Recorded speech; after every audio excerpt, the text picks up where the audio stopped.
Good morning to you all. Questions, if any?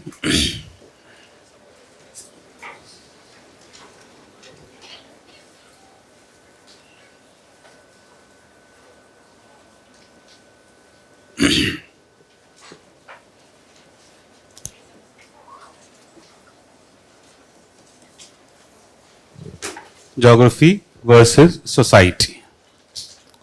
We tried to learn the attitude foundation, whether a society is conservative, liberal, or in between, depends largely upon the geographical condition which provides the basis of the economy.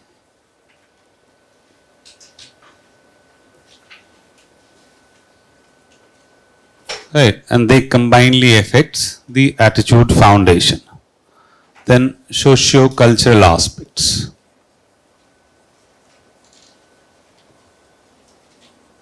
Socio-cultural aspects, that is dressing pattern primarily,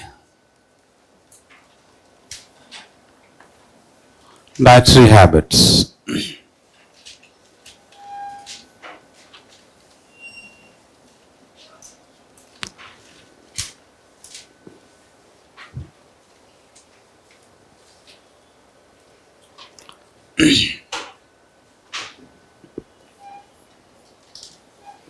introvert,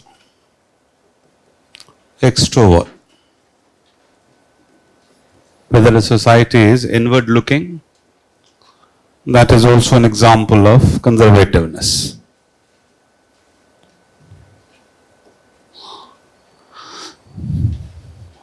Outward looking.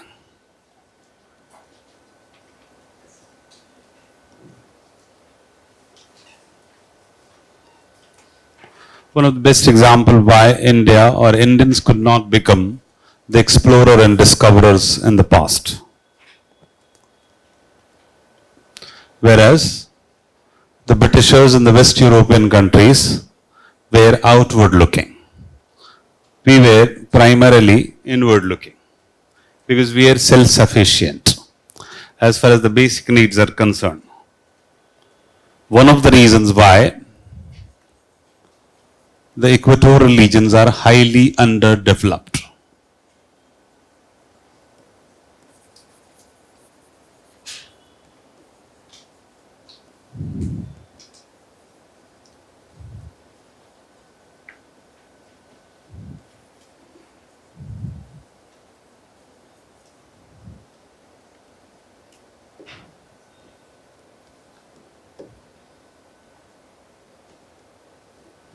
Why equatorial region is? The entire country, if you see that, the equatorial region, they are the most underdeveloped country of the world. Equatorial region, look at the climate of the area. One of the best example is this. Climate is high rainfall throughout the year. I hope this much you might be knowing. The equatorial region is the region receiving highest rainfall on the Earth's surface, right? And you have relatively or moderately high temperature. High temperature. Not among the highest, but sufficiently high temperature. This climate is called hot and humid. Hot is temperature, humid is about rainfall. Right. So equatorial climate is called hot and humid. This is most suitable for, this type of climate is most suitable for forest, vegetation, and any other biodiversity.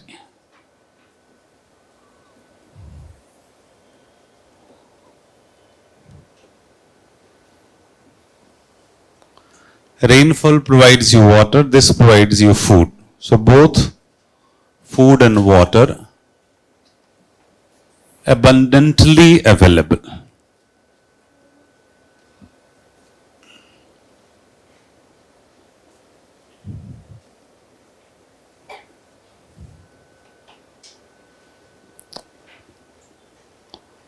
If you want to have meat, you can have a lot of animal. If you want to have veg, you have a lot of trees and all, which can provide you fruits and vegetables. So foods and water are abundantly available. You don't need to worry about tomorrow. Right? And such kind of society will always be complacent. And that complacency doesn't let them go out and think twice. So they are again inward looking. Anywhere if you have this thing, like northern plain if you see right now, or in the past, were dominantly inhabited by the affluent class in India. Right? Anyone who were superior came, established themselves and forced the previous people to migrate outside. Right? In our case right now, if you see, the tribal population are living in harsher areas. The two dominant areas will be the central hilly belt, that Vindhya, Satpuras, Maikalas, Amarkantak Plateau and all, Chota Nagpur Plateau, these areas, relatively harsher areas, and the eastern hilly regions. Right? Both these areas are inhabited by tribals because they are the harshest area. And the people who are better off in terms of economy and in terms of otherwise also military power and all, they will be inhabiting those areas which are relatively better. Right? So they'll be complacent. Now, at the same time, this climate is extremely suitable for microorganisms.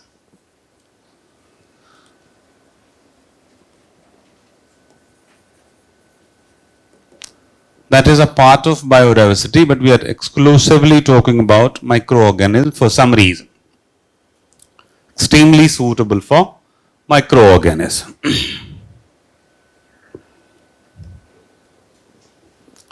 In rainy season, you can see that in our case also, you have abundance of much more amount of mosquitoes and other small insects and microorganisms. That's what it is extremely suitable for this. Wherever you have microorganism, that will make disease bearing ground.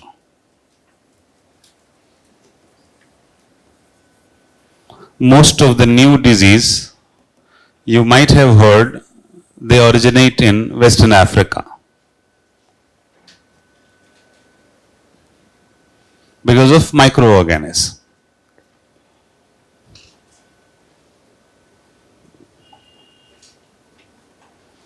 Right. The moment any area is prone to diseases, death rate will be high.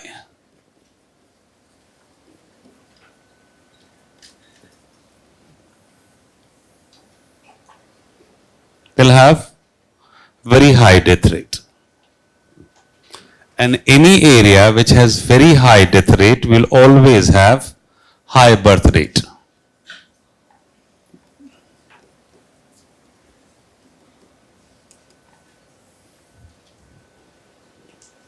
Right. One of the biggest reason for high birth rate is the high death rate. That's why any population policy, if you see, it will always include the child mortality, the maternal mortality rate. If they are coming down, the birth rate will automatically come down. If you have worked any times with any NGO who are working on it, or if you have grandparents, we can talk to them that why did you guys produce more number of children? The first answer will always be this, that there used to be a lot of death, higher death rates. बेटा बच्चे मर जाते थे, इसलिए हम लोग ज़्यादा पैदा करते थे, कुछ तो बच के मरते मरते कुछ तो बचेगा. So high death rate will always be the reason, the first and the most important reason for high birth rate, right? And these two, high death rates and high birth rates, leads to tribalism. And that's why any area having this climate will not be developed. Tribalism is a cultural aspect.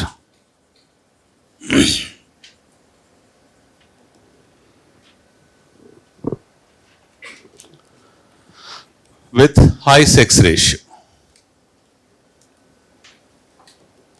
maybe a matriarchal society.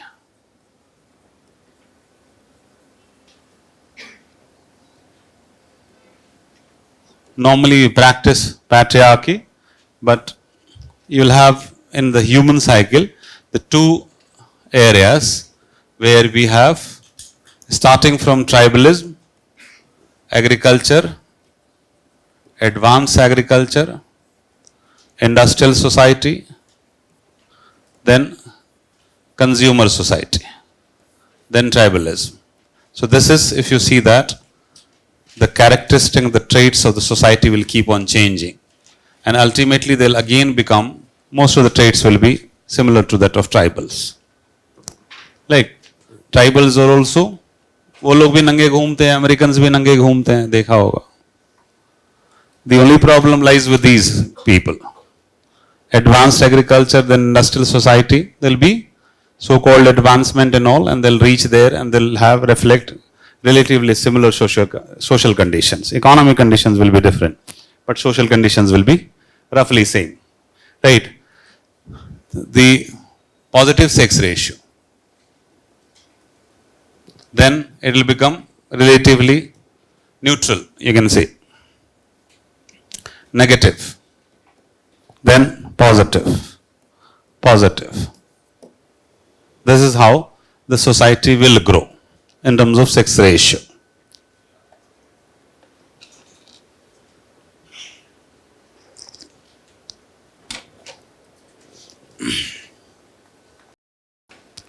This will also be positive to neutral.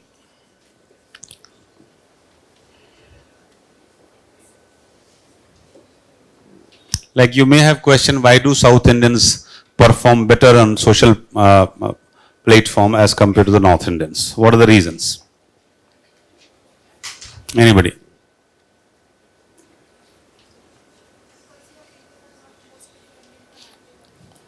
Not dependent on primary sector. Exactly. That is one aspect. That is economic aspect. You'll have to talk about geographical aspects also. Why do South Indians have more gold? Like normally South Indians have, like in possession, they'll have more gold as compared to North Indians. I'm talking about the similar economic status. The people in North India will have much higher amount of land, and South Indians will have much higher amount of gold. Gold mines, no. Very small gold mine. Karnataka people should have much more. But I bet Tamils have much more gold than Kannada. Huh? So educated people have more gold. Investment. Investment. So uneducated people have more idea about investment. All the netas are uneducated, right? And they have a huge amount of money. No. They'll also have gold in South India, they'll have land in North India.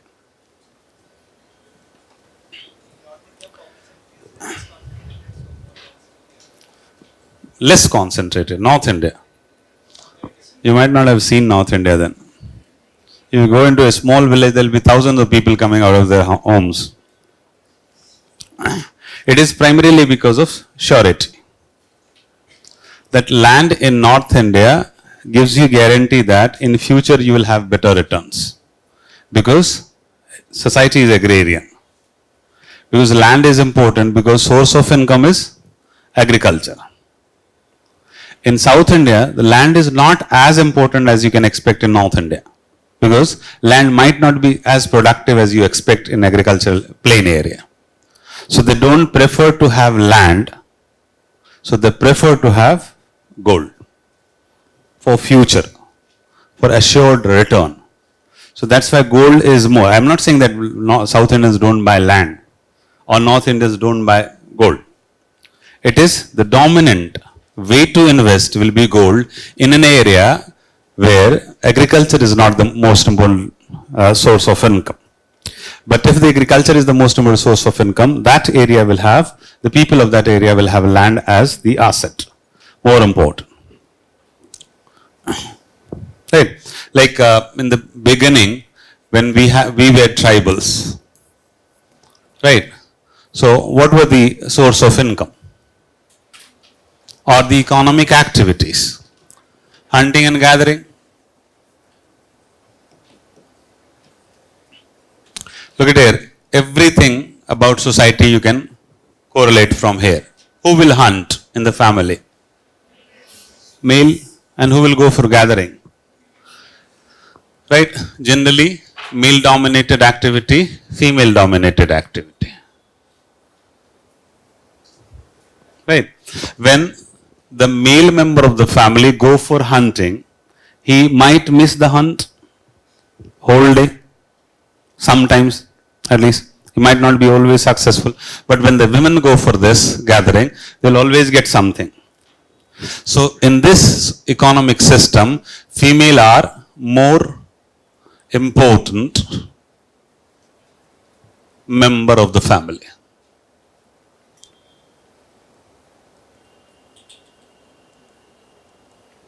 For two reasons, that they will be sure about gathering, and when the male member comes with the hunt, the female member will actually cook and all, because they might be tired. Tired enough or too tired to cook. So ultimately male in both the cases are dependent upon female. So the female are more important member of the family in terms of economic parlance. So they are not irrelevant. So the relevance of female make this society a matriarch.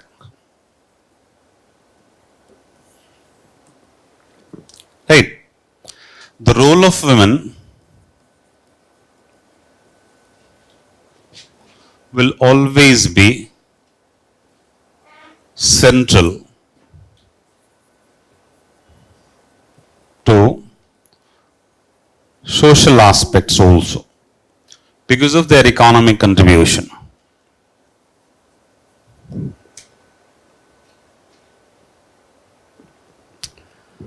In this society, the people will fight for what?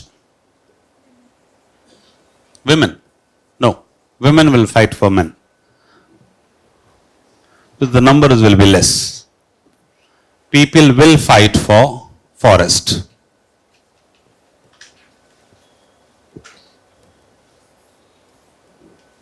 So if you see any ancient wars and all, they'll always be about the area.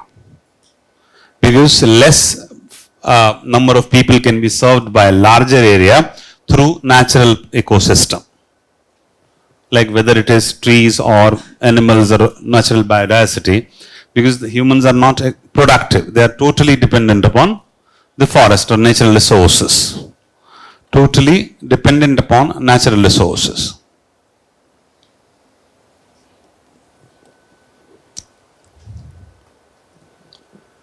Then we have agrarian society. Discovery of agriculture, considered as one of the most important discovery of human being, and also one of the most important, most destructive as well. Right? So agrarian society, in the first stage they are just offshoots of tribal. Somehow surviving. Then later stage you will have subsistence agriculture. This will be kind of Jhum you might have heard about. Right? Shifting agriculture. So that will be post-tribalism. They have started doing something by themselves. They have started using natural resources to produce more. Right. So again, it is, you can say, tribal agriculture. Zoom. Then next stage is subsistence. Right. Then we have semi-commercialized. Semi-commercialized agriculture. Then you have commercialized agriculture.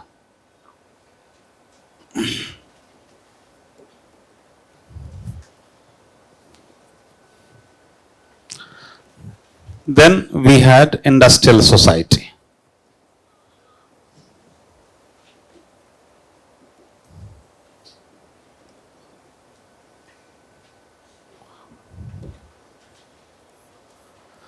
Obviously, mineral-based society. And today we have consumer society. Capitalistic approach. Data-driven society. Go and buy anything, they will ask you for your phone number. Why? Resell it? No. They sell numbers to someone. Exactly. Why? Because they want to have data about you. Right? Data about you, how old you are, which are the area, Google Maps. Wherever you, Google knows where are you going. Right? Google knows what you are talking about. You talk something with your friends, keeping your phone nearby. Next day, you will have the ad for the same thing. Right? So today you have data driven. So when tribalism were there, wars were fought for area, forest. In an agrarian society, wars were fought for land. Right? Wars were fought for minerals. Wars are now fought for construction now. Reconstruction, rebuildings, because area is fixed now. Iraq was almost destroyed on the basis of, on the pretext of what? Weapons of mass destruction. You might have heard, right? And then later on it was told that, sorry, we didn't find any. So you destroy a country on the pretext that there's weapons of mass destruction. Then the reconstruction contract is given to the company owned by or belong to the Americans or Europeans and Britishers. So they earn through that, right? So that is how the consumer society work for their own benefits and all. Then you have geopolitical conditions and all. Why did Japan attack China? Right. You might not have heard about it, history, but you might have heard that Japan attacked China. Right? Japan was occupying China. Do you know which part of Japan, which part of China was occupied by Japan? Manchurian Plateau. Manchurian Plateau. In our case, which is the richest mineral zone? Chota Nagpur Plateau. Another one? Karnataka Plateau. And the third one is Bundelkhand Plateau. These three are richest mineral zone of India. What is common about these three? Plateau. So all the plateau of the world will be rich in mineral resources. Right? All the plateaus of the world, older plateaus, all the older plateaus will be rich in metallic minerals which drive industries. Right? So the plateau as a landform will be a resource region for what? Metallic minerals. Right? So if you want to have metallic minerals, you will have to have older plateaus. Now Japan is a mountainous region, is a country of mountains. You will never hear iron ore mine have been found in Himachal Pradesh or Jammu and Kashmir or Arunachal Pradesh. Or uranium has been found. No. Copper has been found. You will not. So because they are mountains and mountainous regions do not have metallic minerals. But Japan being located in the mid-latitude, an island nation, it had human development, very efficient human development. They could easily imitate what was going on in the West as far as industrial revolution is concerned. Discoveries and inventions are concerned. So they could imitate that, but they didn't have the mineral resource to support their idea. Industries, right? So they occupied China. Which portion of China? Manchurian Plateau. Because they had to have minerals, and at that time you don't have the international trade, proper international trade mechanism well developed. So they had to occupy the Manchurian Plateau to sustain their industries. So this is how, look at here, you cannot, not only you can justify the society and also, but you can have that, this part, that how the world wars has been fought and why it was fought. Germany you can also talk about, sometimes later we'll talk about it, why Germans were isolated and why do you have First World War and Second World War. So primarily because of these resources only. Tribals were fighting for a forest. Later on, fights were for fertile lands. Later on, fights were for minerals. And nowadays, fights are for data. Right? In between, you had reconstruction and all. In this process of economic transformation, societal transformation also takes place. Right? Like, for example, in our case, when you look into sex ratio, I've already told you yesterday that when you look at the data, and if you just look at the data, you are preparing for the basics or for these services which are purely objective in nature, where your mental analysis is not needed. So that is, if you see the data, and then you stop and the question, put a question mark. Why Punjab, Haryana and Western Uttar Pradesh having the poorest sex ratio in India? Right? Now you have some idea about it. Why is it so? Agrarian society. Okay. Now, why Bihar and Uttar Pradesh, Eastern Uttar Pradesh is better off in terms of sex ratio as compared to these three areas?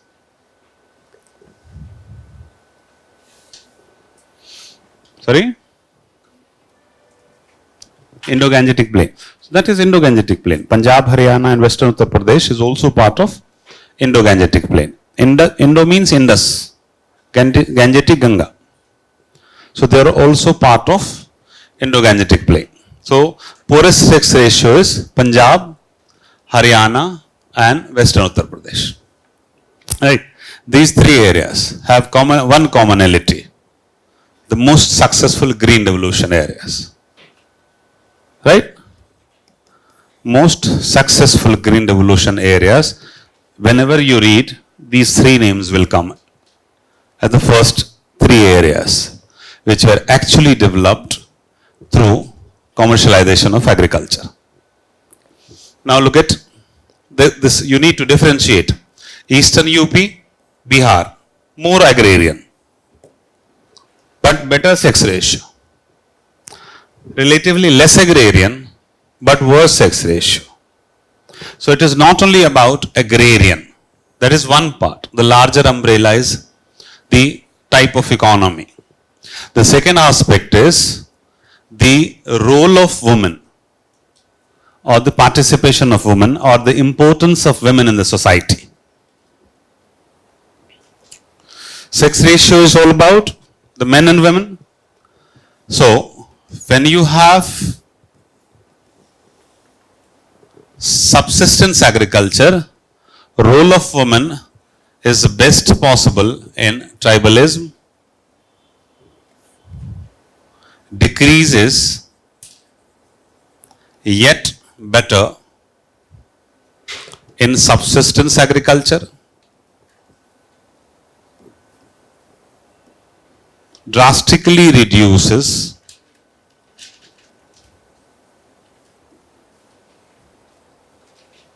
in semi-commercialized agriculture,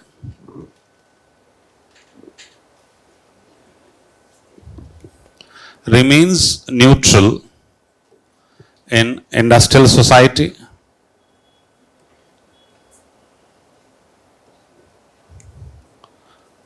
Again comes best in service sector dominated society.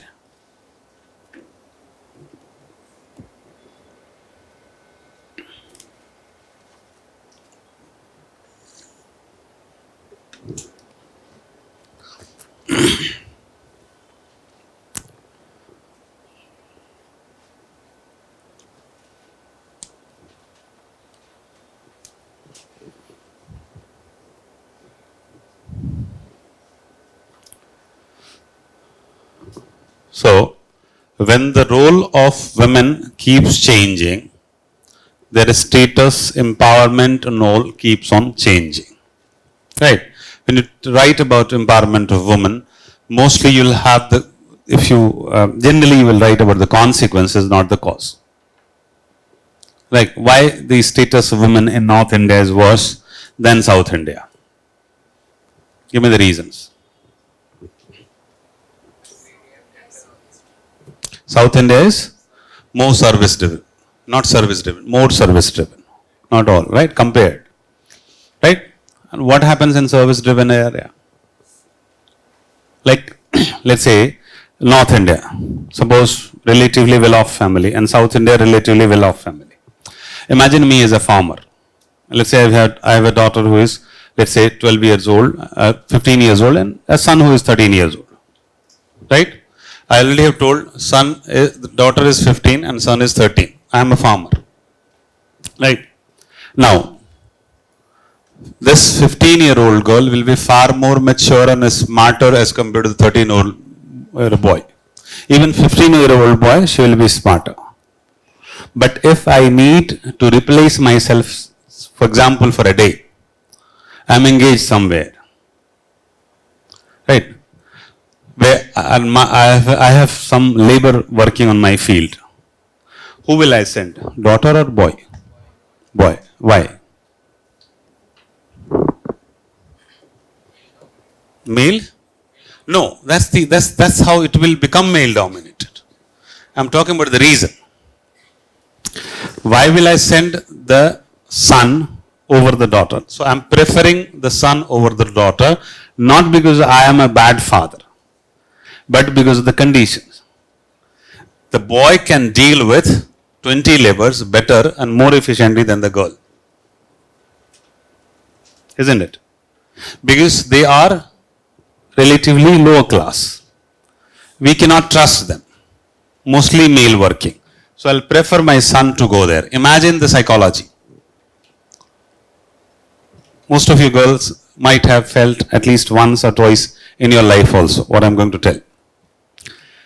I'm sending my son, the sibling rivalry. My son will look at the sister. Teri koi aukat nahi hai. I'm going. I'm preferred over you.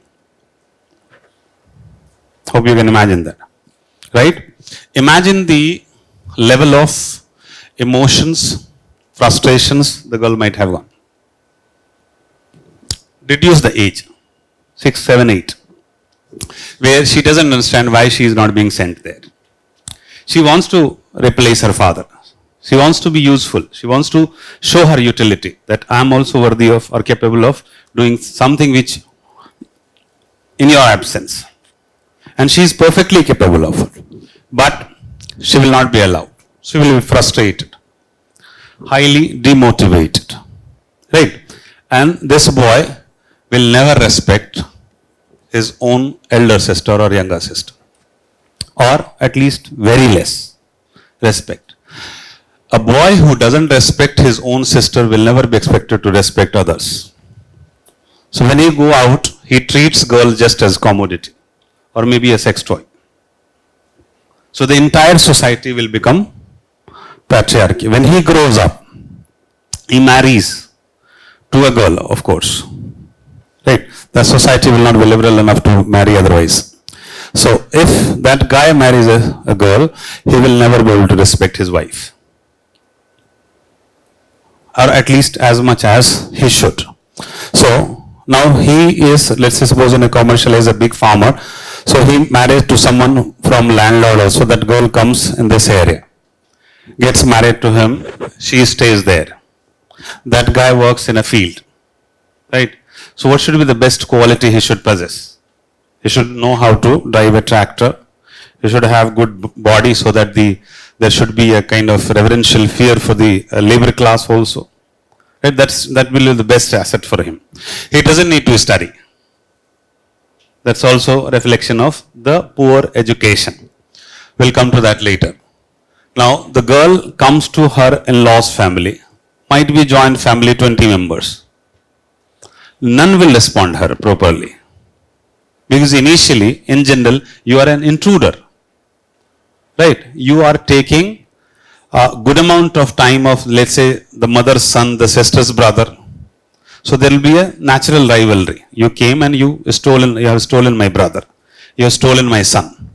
So there will be rivalry of the people who are living there and the person who is an intruder. Right? So when she looks up to someone, the only person is that her husband. Her husband keeps on working whole day in the field. When he comes in the evening, she tries to communicate with him because he is the only person. Right? The moment she tries to start any conversation and communication, he will scold her. You don't have any work. I'm already tired and you started your own nonsense and all. She will be just quiet. Again, demotivated, frustrated. She gets pregnant. Her husband says, let's get it checked. She will say, why? So, I don't want a baby girl. So, since her childhood, she doesn't have courage enough to counter a male member. She will not be able to counter that argument. जैसी आपकी मर्जी, आप तो भगवान हैं. नहीं, पति भगवान होता है. आमतौर पर बताया जाता है कि पति भगवान होता है. Right? Because of this patriarchy system. Now, that lady will not be able to say or dare to say or have any counter argument, why don't you want a baby girl? She will do as her husband suggests or whatever he wants. So she will be obliged. Now, imagine the same situation, me as a father, in a society, let's say I'm running a coaching institute. Right? Same situation. 15-year-old girl, maybe 13-year-old girl and 15-year-old boy. And I'm not able to come to the office today. And if I want to send or replace myself, I won't discriminate. Whosoever is there, तुम दोनों में से कोई एक चले जाना. Any one of you can go and just take care of it because I won't be able to go to the office. Why? Because I have the confidence on the gentry who is coming here. Right? So, she can come or he can come. So, I'm not discriminating. It's not that I'm again bad father or good father. It's again the situation. So there won't be rivalry, extreme level rivalry, and there won't be discrimination, and the girl will have the courage to say no to her brother. Just get lost. तुम्हारी औकात नहीं, तुम बकवास करते रहते हो, वहां जाते हो, सो जाते हो, मुझे जाने दो. I'll take care of you that in better way.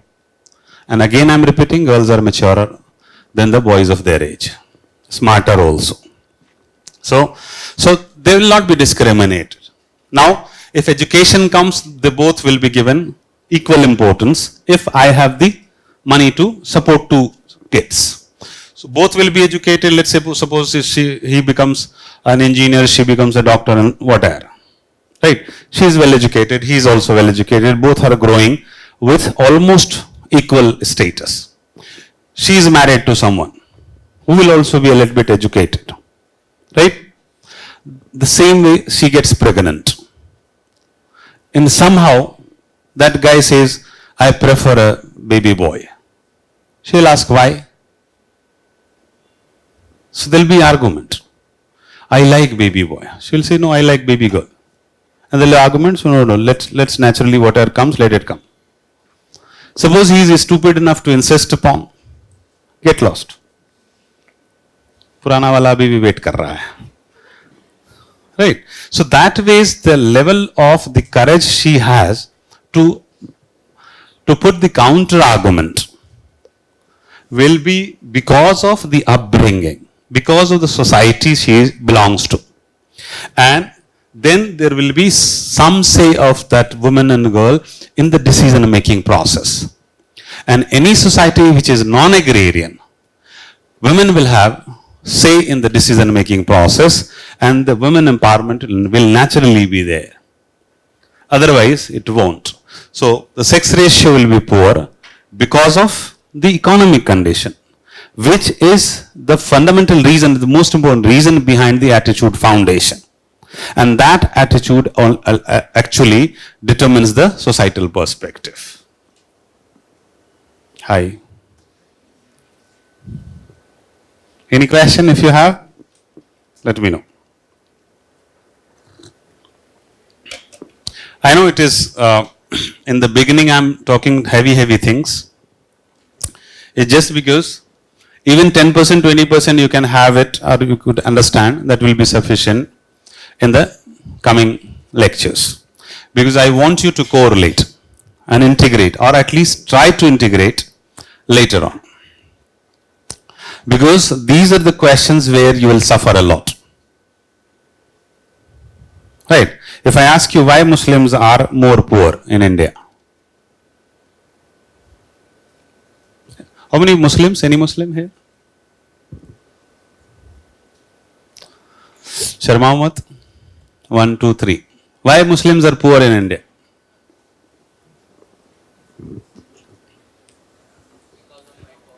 Come again? Because of? High population. That's the consequence, not the cause. That's what I'm teaching. Higher birth rate or higher population is a consequence, not a cause.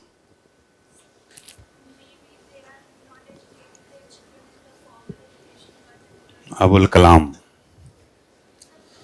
No, we can't say that they are not educating. Huh? So that's why I'm saying, asking why. Why Muslims are poor as compared to their counterparts? Have you ever thought over it, guys? Societal? Okay, look at the Parsis, the most developed society of our country. They are the lowest minority. Parsis entrepreneurs, you might have heard. Most of the industries are possessed by them. Jains, Sikhs, they are the minority and they are the most developed. So if it is about minority, then there should also be, Muslims also should be developed. Because most of the minorities are developed in our country.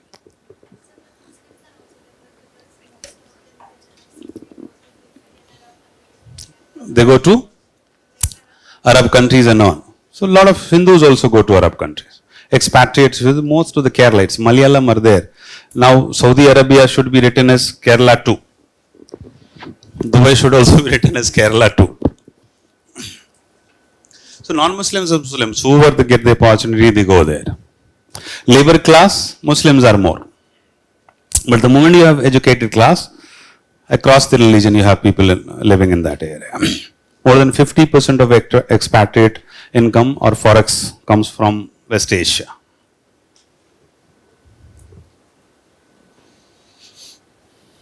None of you can answer this.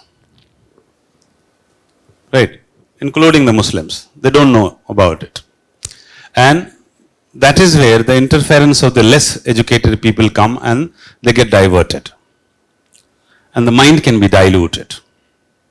Right? It is only because of partition. Like after partition, the people who migrated from India were the elite class Muslims. The dominant, economically and socially dominant Muslims migrated to Pakistan or Bangladesh.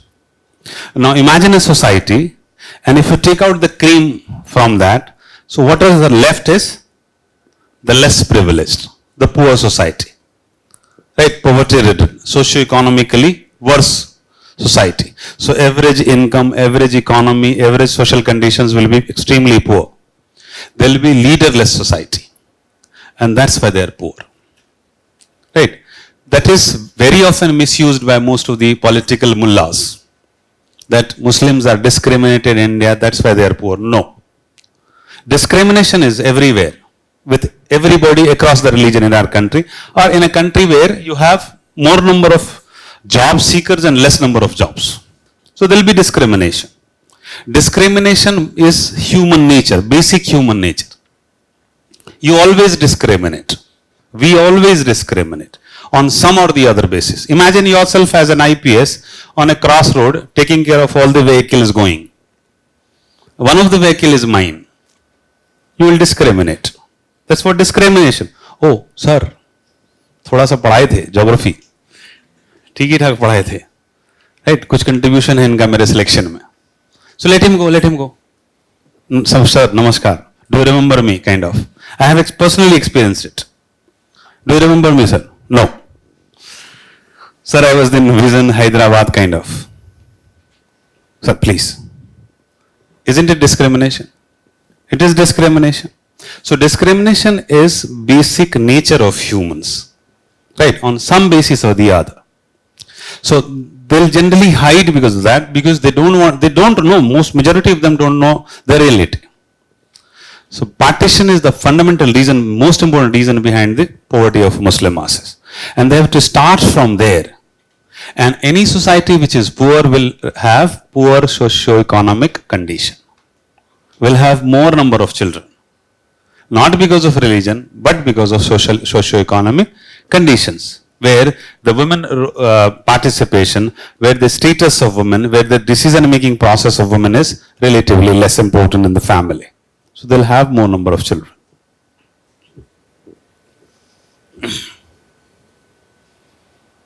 Right? Now, suppose I have given you at least two idea about, let's say, sex ratio and temperature. Importance of these two, like if you get a question, simple question, you will have discuss the temperature zones on the Earth's surface. Discuss the temperature zones on the Earth's surface.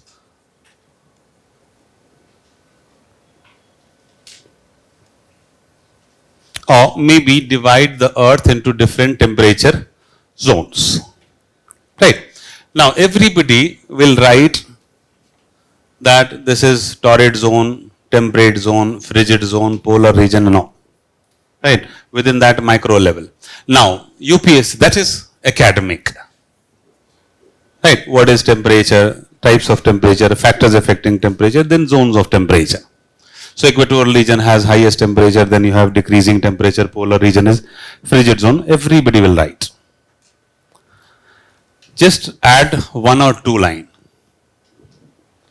That how did you feel about temperature, the application part, and tell the examiner, if given the opportunity, I can use the information better than the rest. That is how you can tell, right? So what will be the application part of temperature apart from the bookish? You have to write the bookish one. You have to write all the content which your competitor will write. Just take the edge in the beginning or the end. Right? So in the beginning, when you're talking about temperature, start with temperature is the most important climatic factor affecting humans. Right? Don't write it. I want you to have it in mind. If you're writing it, it is just for one answer. And I want you to learn it so that you can begin with any answer. And that can be done with any topic you think of. Any topic that is beyond bookish. And you don't need to be extraordinary. Just one line is more than sufficient to give you 1 mark. And 1 mark in each question, 20 marks one paper. That means 100 marks apart from essay and all. And this 100 will be decided. This side or that side. Right? 1 mark, half mark, more than sufficient to take you there. So temperature, what will you write? Temperature, dressing pattern, dietary habit, agriculture, water consumption. So almost everything you think about human being, any activity of human, there will be role of temperature. So write that. And then in the same flow you can talk about, that's why many scientists, many geographers, many climatologists have tried to divide Earth into different temperature zones which are as follows. Most of the people will write that the Greeks have divided this as which are as follows. You add 1 point. Right? Temperature is the most important climatic factor. Or temperature affects almost every aspect of human life, including this. That's 15 words, 10 words will definitely give you 1 mark or maybe 2 marks at times. Right? When you write that, then conclude it.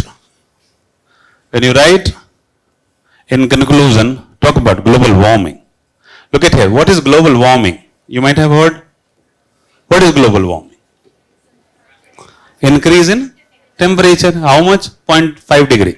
1 degree Celsius. So 1 degree Celsius can become a global issue. Temperature is so important. Right? So talk about this in the conclusion. That today we are facing one of the worst crises is global warming, and we should try everything possible under the possessed by the humans to reduce the wrath of global warming. 1 mark, 1 mark. Your competitor will get 4, you will get 6. And that's what you are trying. And that's what you should try. And that's what you should learn. So every possible question you will have, these two where you can keep on taking edge. For that you need extremely regular practice. More than anything you do for UPSC.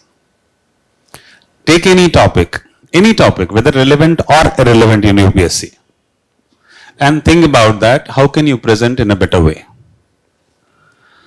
And you don't need pen and paper for this. The best part is that. Whenever you think about writing an answer, you always think about pen and paper. No. That's the best part of UPSC. You can prepare about it while sipping a cup of tea, while having your meal, while going on a bus, while walking on the road. Just take care of that you don't hit anything else. But you can try it. So every time you are awake, you can prepare for civil services. With books, important. Without books, more important. Right? Very often you are stuck with, if I ask you how many hours you have studied, you will count. And what will the counting hours? When you are with the books. That is bullock carts. Mode of transportation, do you remember? But without books, you can prepare for civil services far more intensely than with the books. You need books, you need information. Right? But that is relatively less time taking. Relatively less intense as far as your mind and attention and focus is concerned as compared to this part. When you always try to take edge over your competitors. Right? So this way, every topic, I'll be giving more examples from geography itself, but every topic you will have where you can have edge. That's what you call creativity. That's what you call writing in your own words. That's what we call thinking beyond the books. So if you talk about sex ratio, how will you try to write? 5 minutes. Think over it, let me know. Write down the question.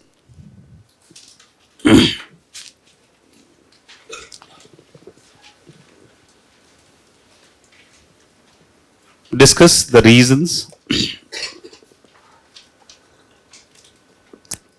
Discuss the reasons behind the regional disparity in sex ratio in India. Regional disparity in sex ratio in India with suitable examples. Or one past year question of mains, write down. Then consecutively you will have questions like this. Why the SC/ST labor class,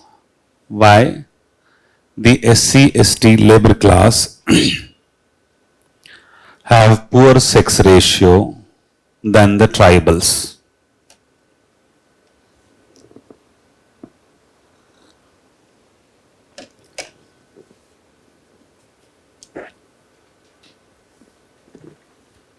I want you to write only the introduction part. To be creative, and you have 5 minutes. and you need 30 seconds to write. So I'm giving you 4.5 minutes to think.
You're supposed to write 15 to 20 words.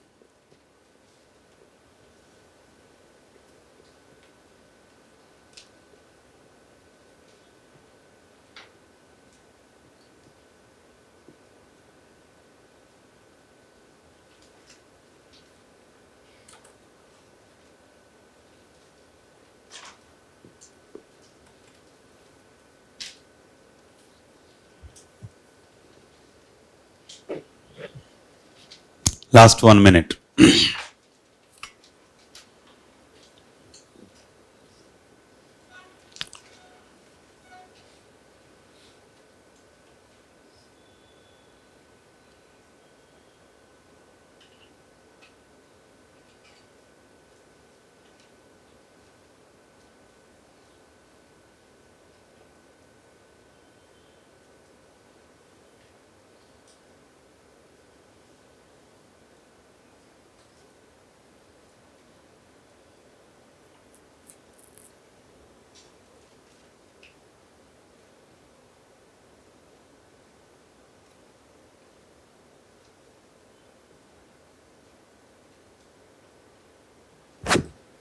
Stop it. Who do you think, who among you thinks that he have written the best statement?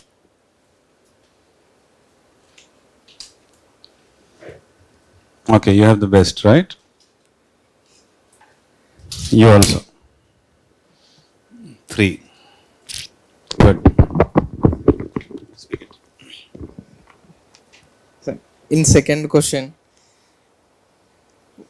whereas tribals more rely on the women for their needs, so the sex ratio of tribals were more, whereas in SC and ST laborers they rely on hard work, like they need strength because they are from labor class, so they need strength to work, like muscle. So that's what I read, like very briefly. I'm just showing you the nature of competition you have. You don't want to compete with me. You are going to compete with your friends. And you can understand the level of each other. Right? Tribals are mostly matriarchal society. Role of women is important, and the ST/SC labor class, mostly men work for the society and they want to increase the family income. So they need son to be in the society. Yeah.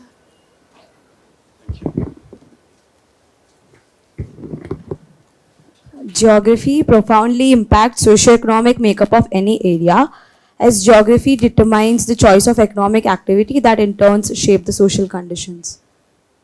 Okay. One person from this side. Give it there. Illiteracy, lack of public healthcare facilities,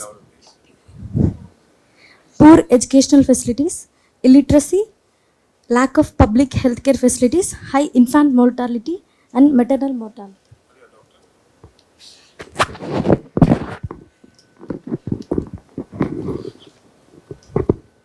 Did anybody discuss in the class how to write an answer with you guys? Yeah? Okay. Anybody else who wants to read for the class? I can take two more.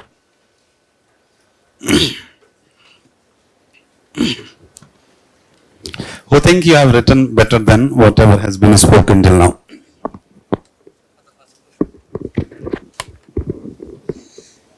India is a country which has diversity both in its people and landforms. As the geography of different places in India are different, people's livelihood is also different. Situations where the role of man is more important than women, families prefer boys over girls. This becomes reason for regional disparity in sex ratio in India. Anyone else? All of you are requested to read the question again. 2 times. And do it.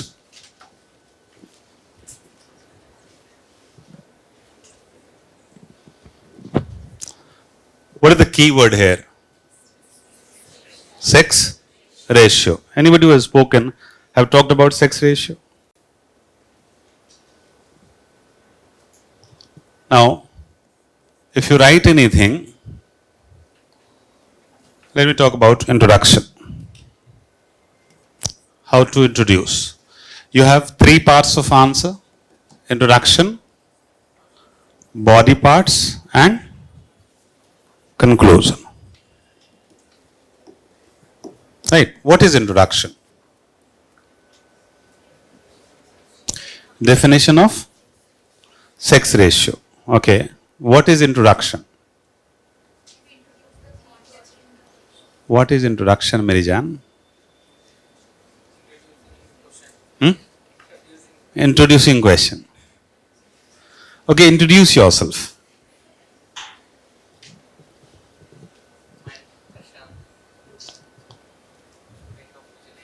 Student of Vision IS. Okay, look at here. If I tell, let's say 5 to 6 students to introduce yourself, and you can understand how to introduce the answer. Don't take it as a joke. It's a process. It's a part of your preparation. Right? Introduce yourself. Slightly louder, please. She is Janvi. She is 22 years old. She is a student of Vision IS preparing for civil services. Introduce yourself.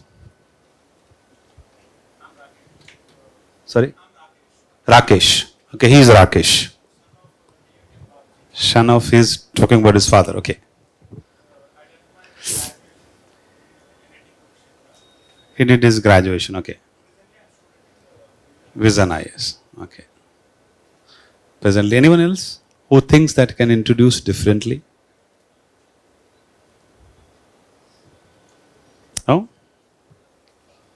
You all are afraid. Right? You will have to take out that fear. Introduce yourself. not your father, not your mother. But if you want to bring it, you have to learn smartly. Introduce yourself. Everybody who has introduced right here have talked about what? The past. Right, my name is this. Suppose if we would have been sitting in an area where different species were there. So we would have started with, I belong to Homo sapiens. Right. And whatever you talked about, I did that, I have done that, I have graduation, I belong to this area, I belong to that. Now, introduction is all about past of the topic. Past of the topic. Right, let's talk only about introduction today and practice for the next 15 days. If you're well versed about it, we'll talk about the body parts and the conclusion. Past of the topic. Always about the past. Never talk about the future in the beginning. Future of the topic. Right? Past of the topic. Till now, what you have been doing, what we have been doing is, what is it? Right? What is it? The topic. That's how you introduce. You have been introducing in your graduation and all whatever answers you have been writing. What is it? Right? Kya hai ye? So it includes the definition of the topic. Now, this definition itself can be many. Right? Like temperature. How many of you are engineers? Good. Thank you. IITians. Anyone? Okay. What is temperature?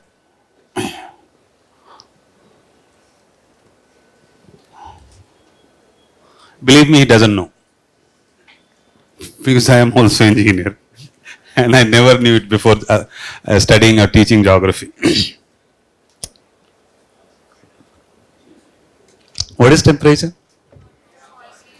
Degree of hotness and coldness. That's what we study. But this is not the definition. Degree of hotness and coldness.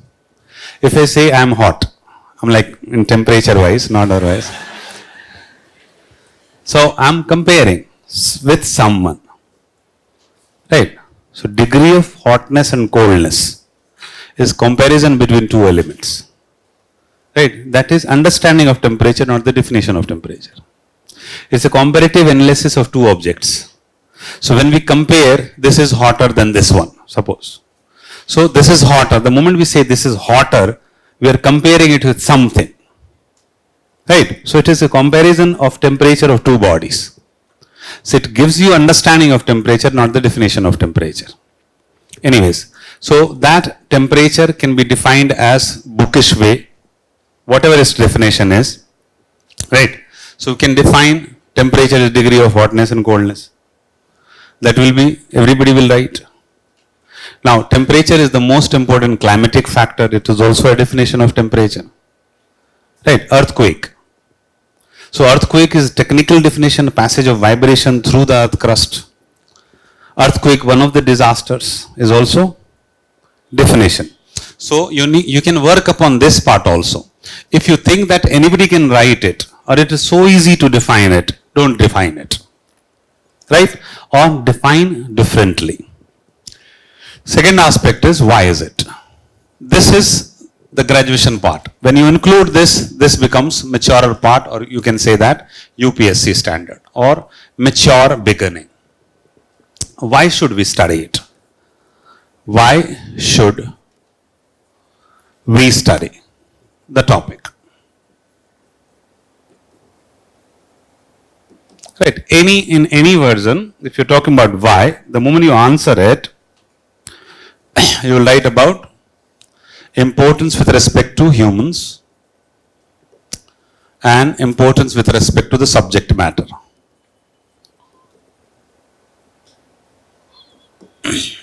Both are importance, directly or indirectly. How this topic has contributed in the welfare of humans, how the topic has contributed to the larger subject matter. Right? Earthquake. What is an earthquake? Definition. Right? Why should we study earthquake? How it has contributed in the welfare of humans? So study of earthquake has enabled us to reduce the disastrous effect of it. You won't get in books. Are you getting it? Plus, the understanding of the earthquake has enabled us to have made us learn a lot about interior of the earth. You might be knowing and you might not be knowing, doesn't matter. But you know that, perhaps you all might be knowing that it is the passage of vibration or the study of that earthquake waves which has helped us understand the interior of the earth. So that is the subject matter. Now, you have to develop the ability to bring this and this in combination with the least number of words. That's the biggest challenge. And that's the introduction. As very often you will have to have, let's say 20 words, 15 words, 12 words, 8 words, and write all these things. That's the biggest challenge. In the beginning, you will always take more number of words to convey whatever you want to convey. So you have to practice to cut it out, cut the words, and it will take time. That's why I'm saying that you should be, everybody about UPSC should be discussing this thing in the beginning itself. It might appear to you that you need to read something, then first you are well versed about the content and then you should know how to write an answer. I'm not telling you how to write an answer right now. I'm just telling you how to study, how to approach with UPSC, how to begin with, how to think, how to use your time when you are not with the books, how to use your time when you are not interested in looking at the content in the books and all. Just sitting and close your eyes and do something. So this is mode of transportation where your efficiency will be increased tremendously. If you work this way, every second and every minute will count. And I suggest you, so next 1 year, don't even talk to a person who is not related to UPSC, including your parents. That's the compulsory conversation. Cut it out and cut yourself to the UPSC relate. 1 year only. And that will be more than sufficient. The moment you have learned this art, you are through. You may take 1 year, you may take 5 years. It depends upon you. If you start after 1 year, you will again take 6 months at least. This will take at least 6 months to take the best out of you. At least 6 months. It may take 1 year also. 1 hour, half an hour, well devoted time at least. And then whenever you're sitting, when you are going, walking and all, talking to your friends, I was thinking about this. What do you think about it? Can you find something better? If your friend comes out with a different definition and all, then think, why couldn't I think about it? Wow, that's good. Learn it. Don't feel depressed about it. Why didn't I think? Next time I'll think better. So when you're talking to it, when you're having a cup of tea, let's say 5 minutes, write one answer there. Write one introduction there. Anything about tea itself, the Hyderabadi tea, Irani tea itself. What is the advantage of having Irani tea in Hyderabad? Tell me. All of you know it. GI tag. Okay. That is something else. I'm talking about what is Irani tea has given Hyderabad. What Irani tea has given anything to Hyderabad? When you think about Hyderabad, you have two things. The biryani and the Irani tea. So it is associated, culturally associated with this. Exclusively Hyderabad is Irani tea. Right? So just think about it. Be creative there. To have fun also can be a part of UPSC. It doesn't need to be burden of, like full depressed and since your childhood we have been doing. Like the moment you start economy policy of Ashoka. Normally what happens? You start with economic policy of Ashoka and you went to Reebok showroom. Right? There the red lash shoe, my God, 40% discount. Still it is 2100. And your eyes are going through the content. But your mind is in Reebok showroom where you visited yesterday and there was a good shoe there with 60% discount, but it was 2100. For you as a student, it was like you need to plan for it. So you are planning. I'll tell my father, oh my God, he's going to scold me for this. Last time I was already have asked for some money, extra money. But mother is the softest target. I'll request her to somehow send me. Let's say there is one more test in Vision IS where the charge is extra 2500, so send me that 2500. And that 2500, I'll buy that shoe. Your adrenaline rush is there. Dopamine is released. You are very happy. Suddenly you realize that, oh my God, I have to pay the rent also. And that lady is increasing the rent. This time she has told that 500 more each student. The rent, room. Then you come back to room. Oh my God, study Ashoka's economic policy. Right. In the entire way you were out of your book. At the end, when you talk to your friends, it happens to me also. Okay, no issue, normal thing. You don't even bother to think about it. Because you think that everybody is doing like that. It happens with everybody. No. This is the most important part of your life. Most productive part of your life. You are trying to achieve a goal which is very important for you. And yet you are being least productive and you are not bothered. Right? That means there is a need to change something to increase the efficiency. And that's what I told yesterday. Think before you start any topic. Think what if you have been a writer, what actually you would have written. Because NCERT is not meant for you at this age. NCERT is meant for you at much earlier age. And in a traditional society, you might be fathering a baby of 6 years old. 14 years, 15 years old, marriage is earlier. And by now you are 22, so your son or daughter might have been 6 or 7 years old and they might have been reading NCERT. So you are supposed to be a writer of NCERT. So read as a writer, not as a reader, as a student.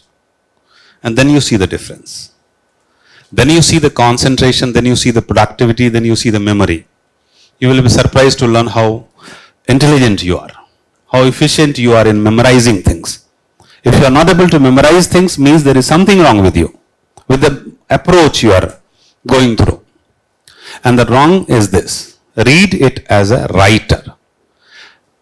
Pipelines in India. Before going to the content, think about it that if I had been a writer, what actually I would have written about it. 5 minutes, 10 minutes, whatever. Then go through the content and talk to the writer. Oh, I am worse than you. I am better than you here.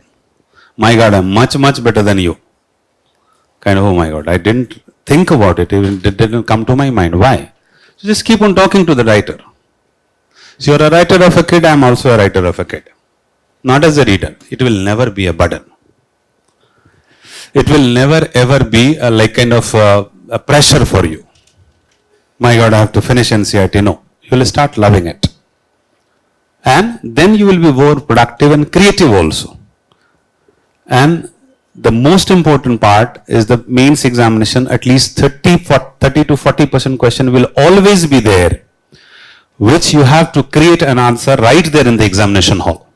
That means it will be unknown to you.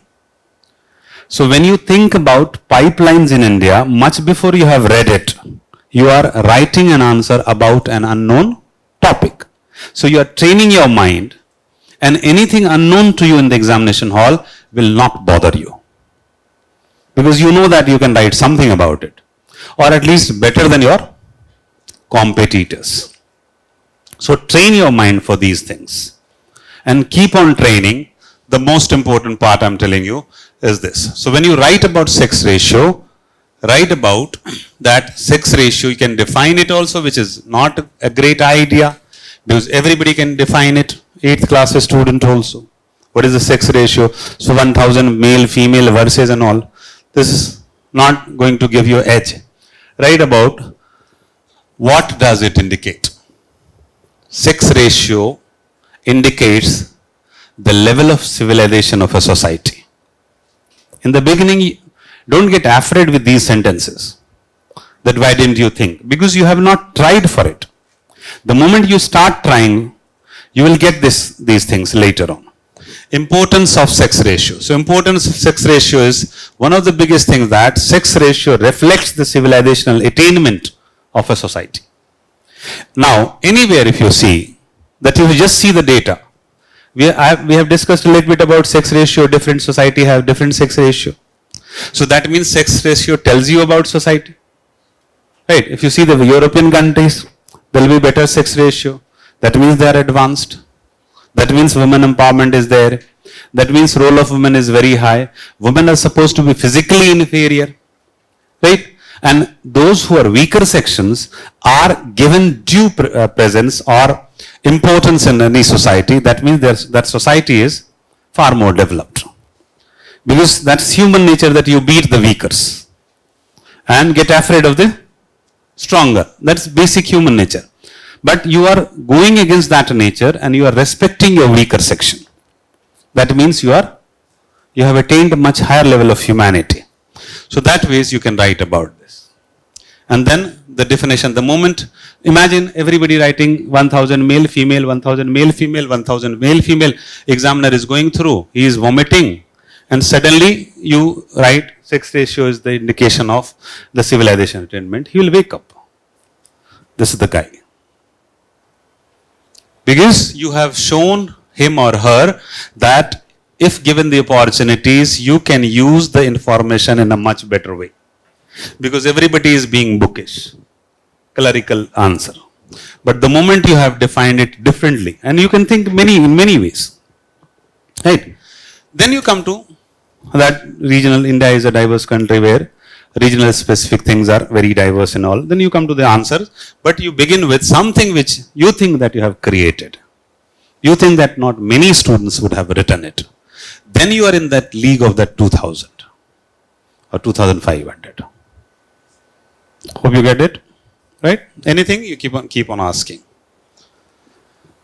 Now let's come back to real geography.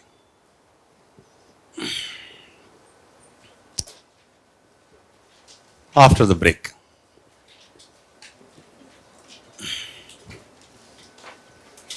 Basically, three areas: world, physical geography, questions in, then we have Indian physical geography, then we have economic, part of human geography, then we have atlas or map based questions. Map plays multiple role, not only direct question, but apart from that in other areas also, like international relation, economic activities, environment and all. It's very handy. Since tomorrow you are all of you are requested to bring one atlas with you. Preferably Oxford student. Because that is what will give you more information about Indian part. Oxford student, at least one atlas with you all. Daily, whenever we have geography classes. Anybody who has atlas right now? I don't need it. It is here. Every part of your atlas is here. But we'll have a process, 15 to 20 minutes almost daily. And there'll be other discussions also where we'll keep on taking reference of atlas. So you should keep atlas with you. Right? Let's come to what is geography.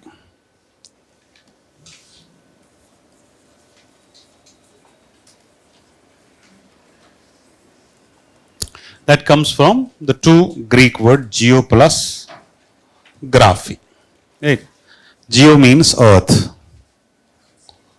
and graphy means to have discourse.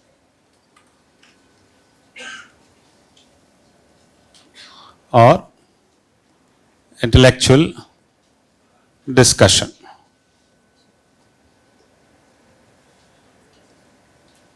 Anything to discuss about the earth is geography.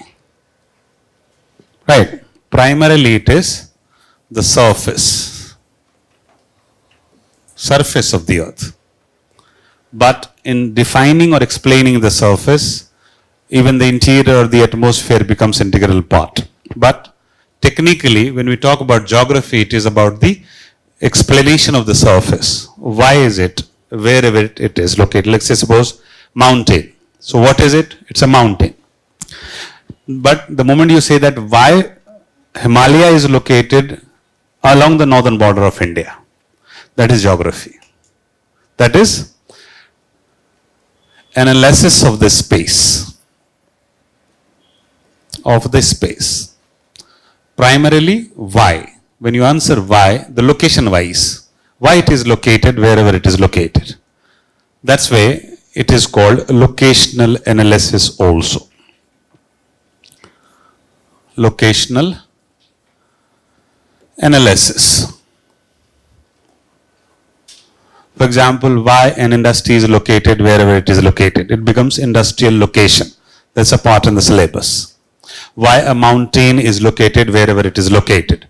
So if you want to explain the mountain, location of a mountain, you will have to look into the interior of the earth, because it is the function or the role of the interior which makes a mountain on the surface.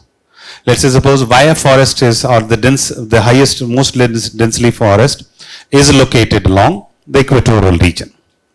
So the answer lies with the rainfall. So then climate becomes integral part of the study of geography. That's why it is called analysis of the space, locational analysis, or spatial science.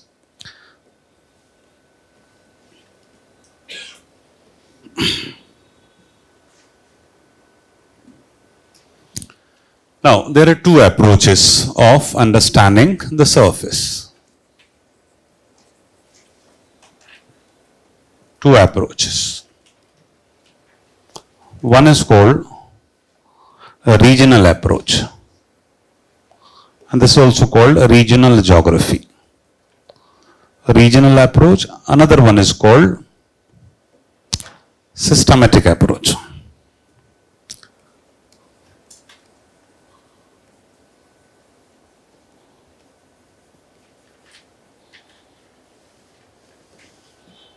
Regional approach. That means we divide the earth into different regions and they study that region. So basically study of the earth part by part. Part by part. That is region. For example, if we have this area, we divide it into different parts. This way. Kind of. Then each part is studied for its uniqueness. That is called a regional approach. Right? All factors which have gone into the making, into the making of that region,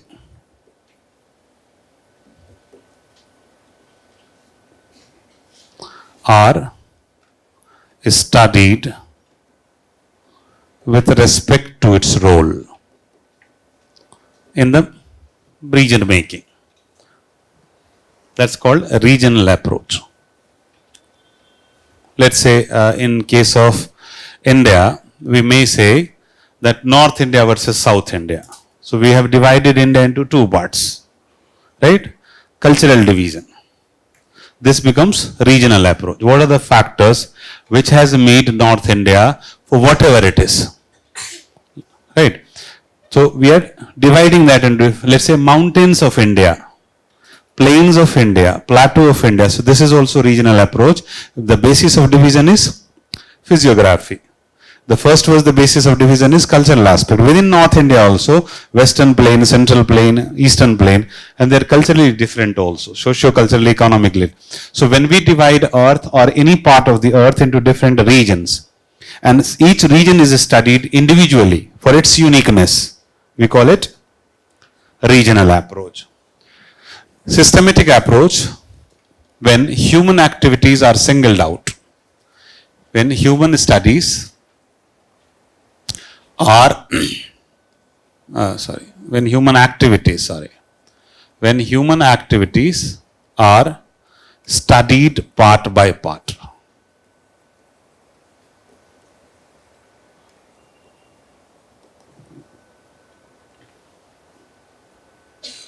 Right. Then let's say suppose agriculture. So agriculture in India, this is systematic approach. Industry, agriculture in India, agriculture in Northern Plain, agriculture across the world.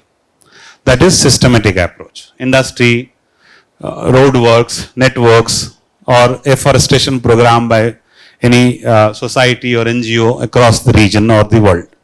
So each individual activity of human, when studied in different regions, that is called systematic approach. When to understand the system within it, let's say why green revolution states are so productive as compared to the non-green revolution states. We are studying agriculture. So agriculture in Punjab and agriculture in Bihar or agriculture in Tamil Nadu. So what makes Punjab the most productive agriculturally in our country and Bihar the least productive? So when you study that, that is systematic approach. And systematic approach gives you understanding of the loopholes and the benefits or the positives and negatives to understand the system. Agriculture is a system in any region.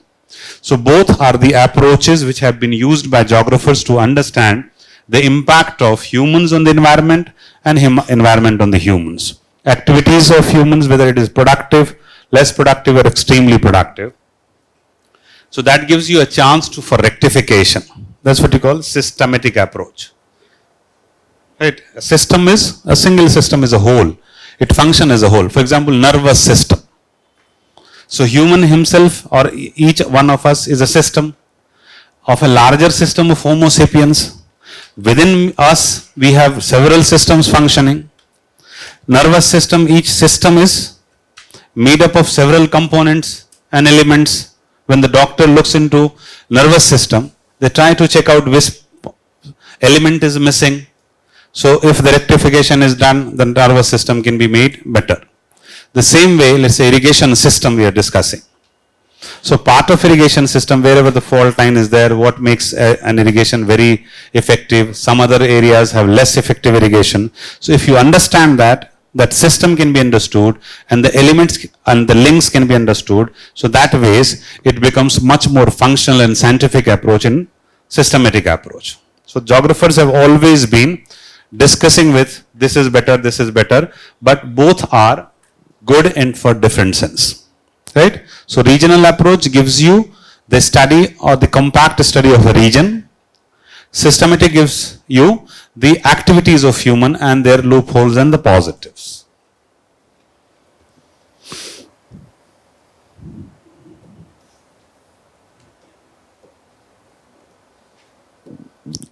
Then to understand the complexities of geography, it is divided into two major broad divisions. Physical geography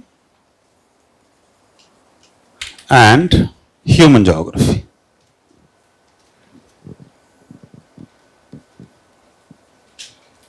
And human geography.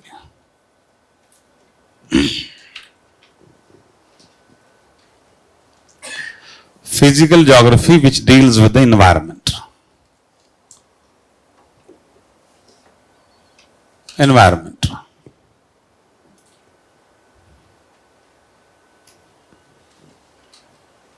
Human geography, which deals with human activities.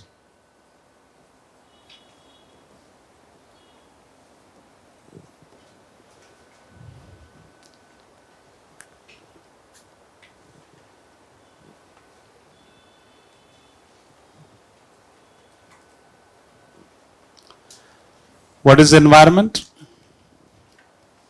Anything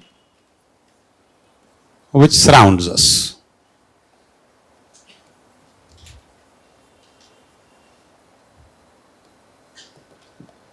Anything which surrounds us.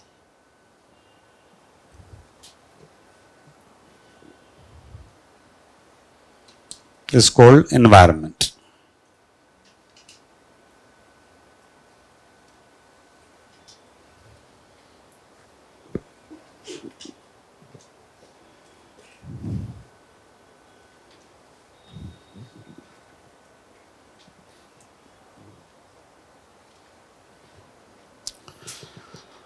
The environment can be divided into two parts: a real environment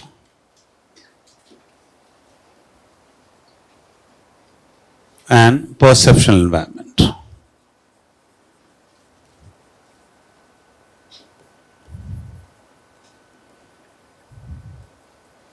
A mountain is a physical reality of an area, but how it is perceived by different set of humans are the perception about it. So it is basically perceived environment. This is the physical reality.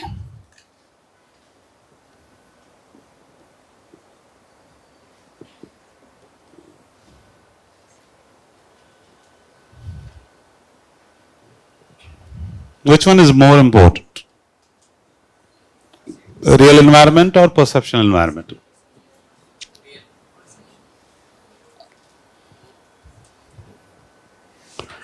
Which one is more important? So you can't say both. You have to choose one.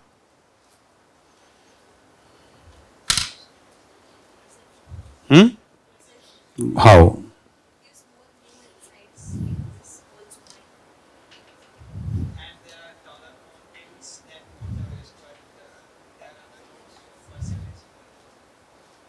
So how do you perceive Mount Everest?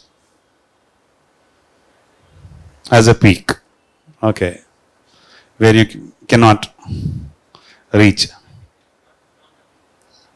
Unhabitable. How do you perceive Mount Everest? What do you think about Mount Everest?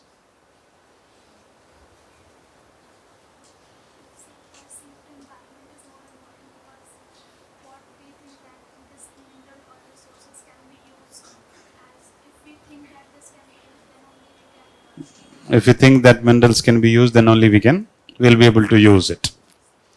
Why physical?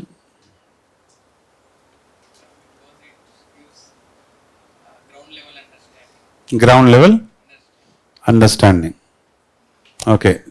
So right now the temperature of Hyderabad is what? Roughly? 38, 39. Imagine couple of Africans coming to Hyderabad right now.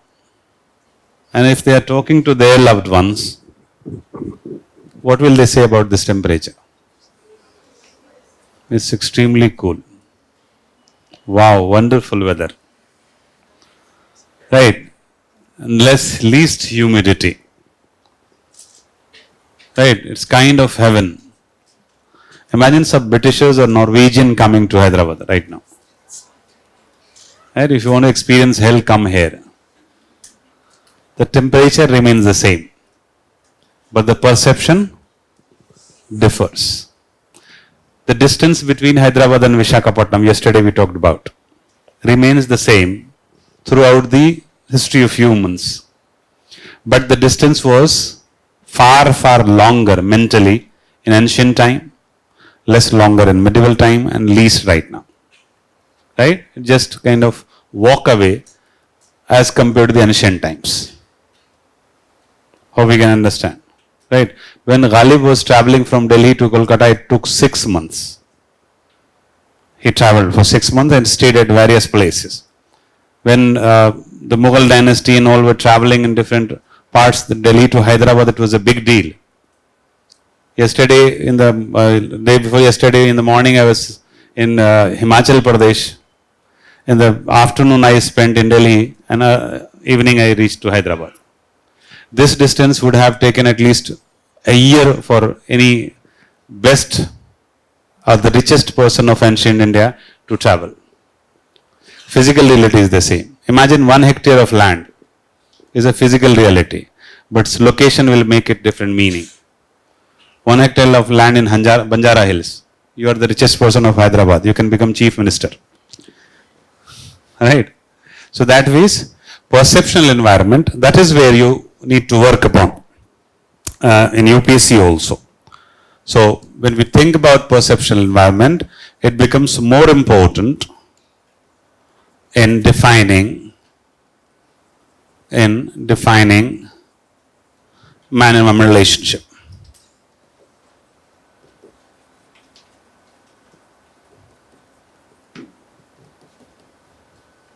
as compared to the real environment.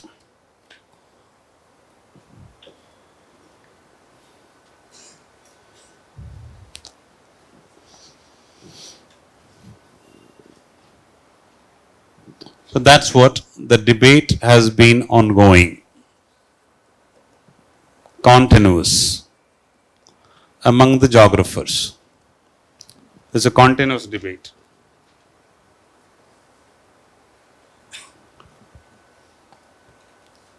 Right.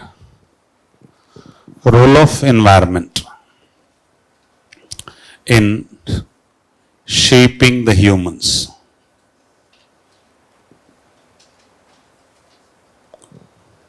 Is the most debatable topic in the history of geography. How environment determines or affects human activities. That is how physical geography affects human geography. Right? Those who supported it, they are called environmentalists.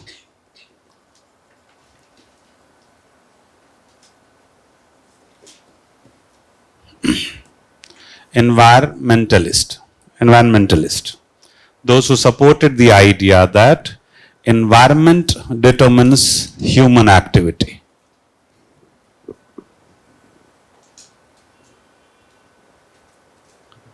Environment determines human activities. Right? And that's what the philosophy is called. The philosophy is called determinism.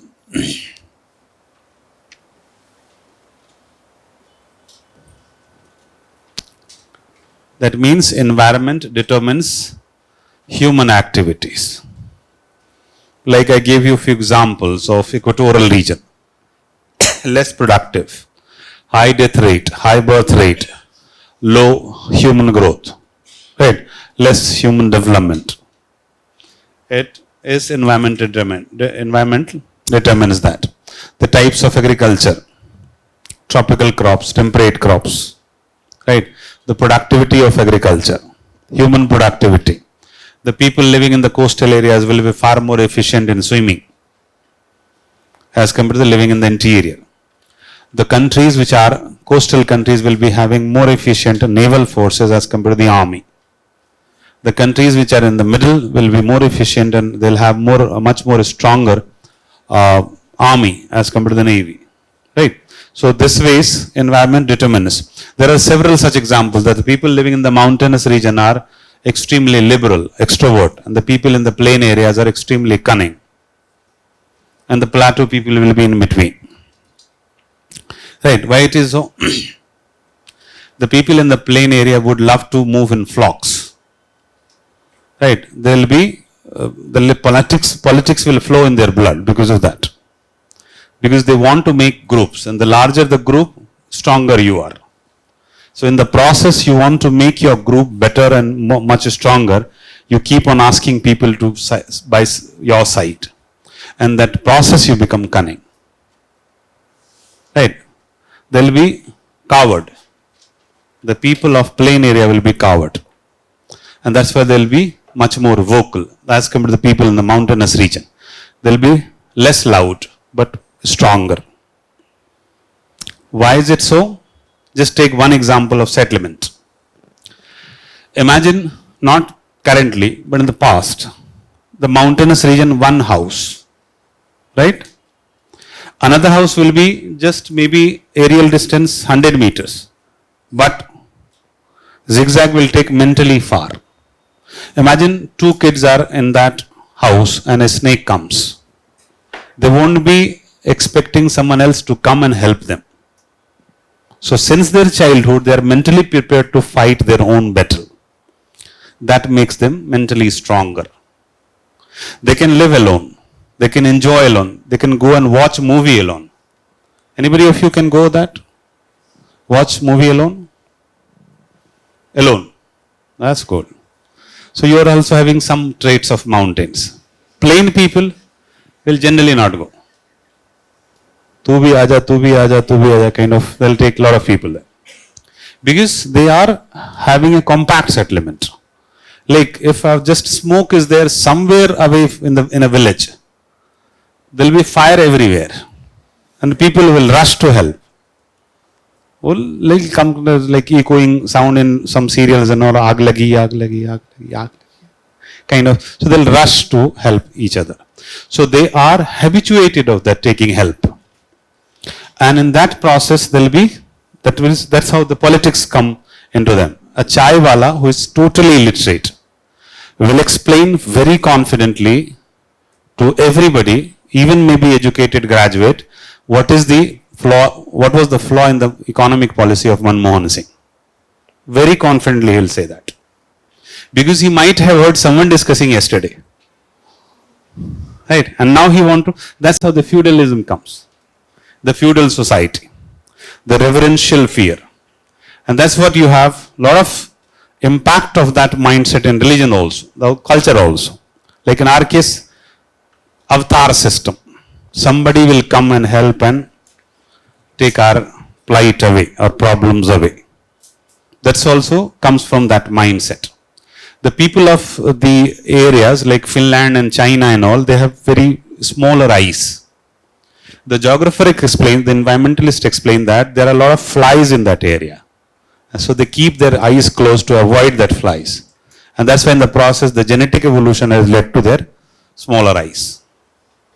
The curly hair and all are explained through environmental conditions. So they are called determinist. But there is a counter view also which is called possibilist. They keep human as the center in the environmental relationship. Right? They talk about environment provides outer boundaries. That's what they call possibilities. Environment gives you possibility, outer boundary within which humans are free to choose. Within which humans are free to choose.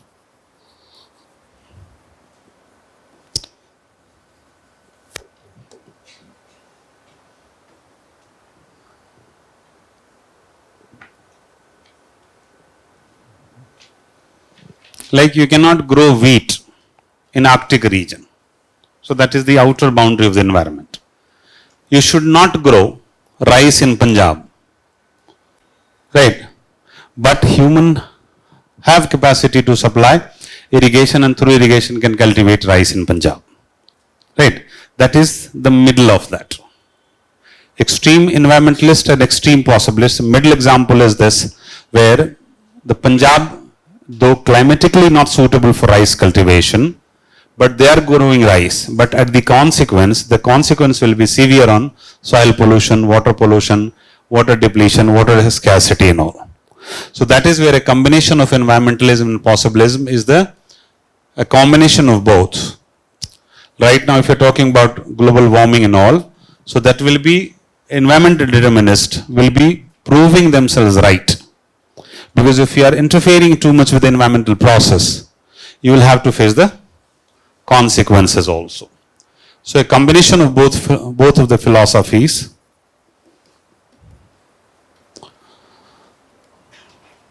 is the need of the hour.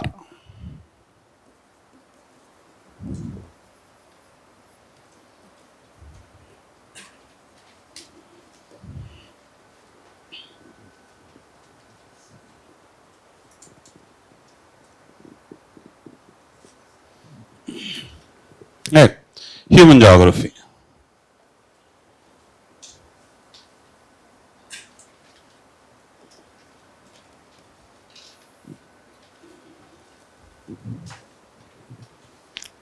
Generally divided into two aspects: social geography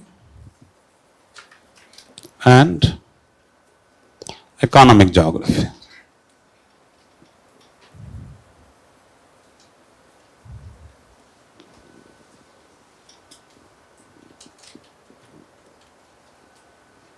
How many of you are sociology graduation? Only one. What is sociology?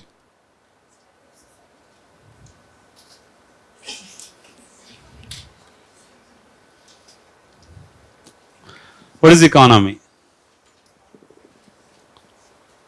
Study of economy. Demand and supply is economy.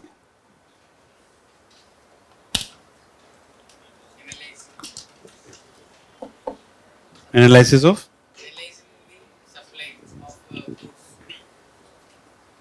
So that is a small part of economy. That's not economy.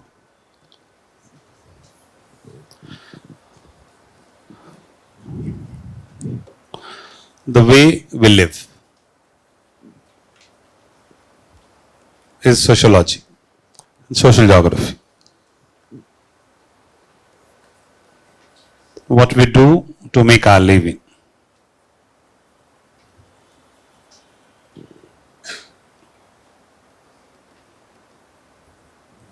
Is economic geography.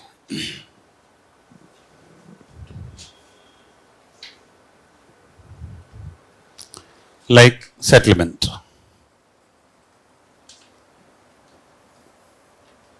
population. These are the important components of social geography.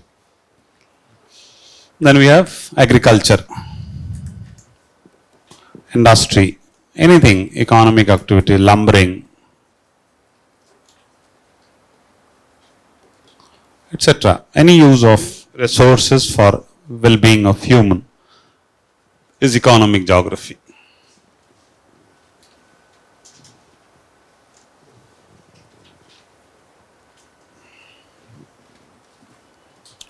Right. For example, like minerals, distribution of minerals, also part of economic geography.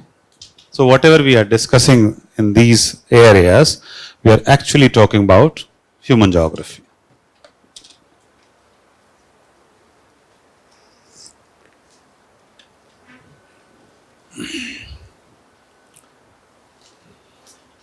So sociology. What is sociology?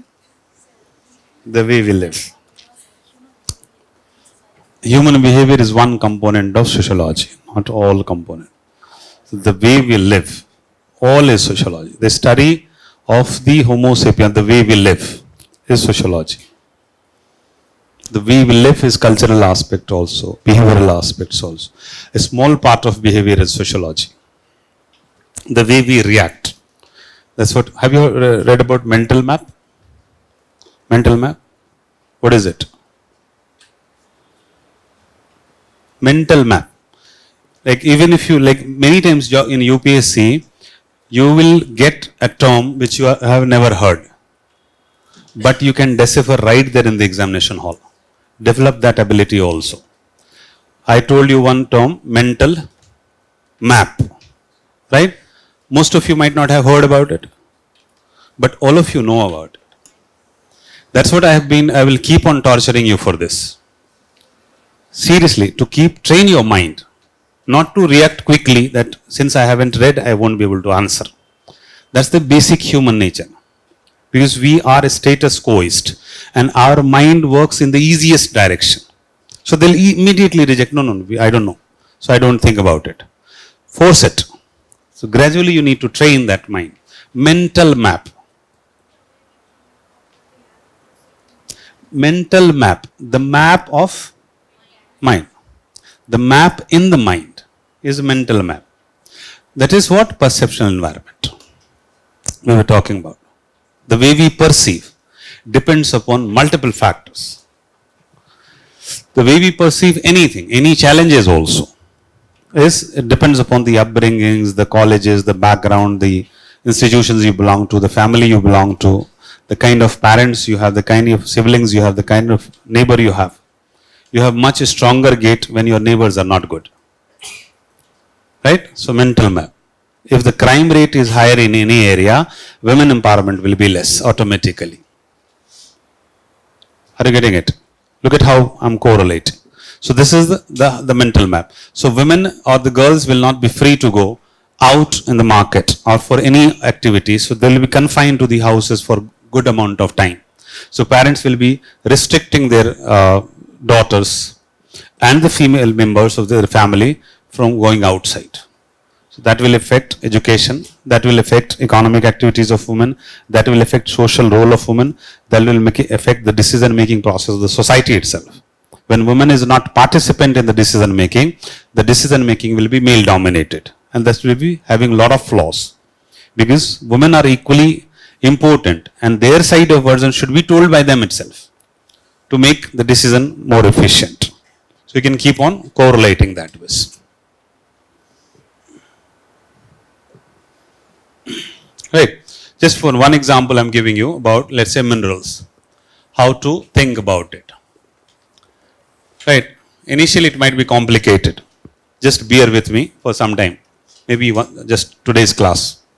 Tomorrow you will have free discussion on easy. What is latitude? What is longitude? What is temperature? But first 2 days are tough with me. For that I can promise you, if you follow even 10% of what we have discussed since yesterday, you will remember my face while writing mains examination. I can guarantee that. And that is my reward. When students come out of the examination, sorry, आप सही बोल रहे थे. In different papers also. In any other paper of GS, you will remember my face. While discussing geography, I'll take you almost everywhere. Right, that's why I'm torturing you right now again. It will be a little bit tortuous in the beginning, but very fruitful in the mains. Minerals. What are minerals? Naturally occurring substance. So we are naturally occurring substance. Okay. Let's not make it complicated. What are rocks? Any idea?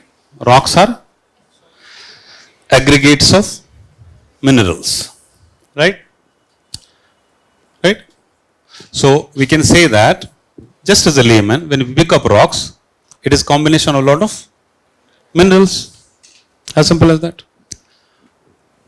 When we melt rock, that becomes molten rock. What is it called? Magma. Right?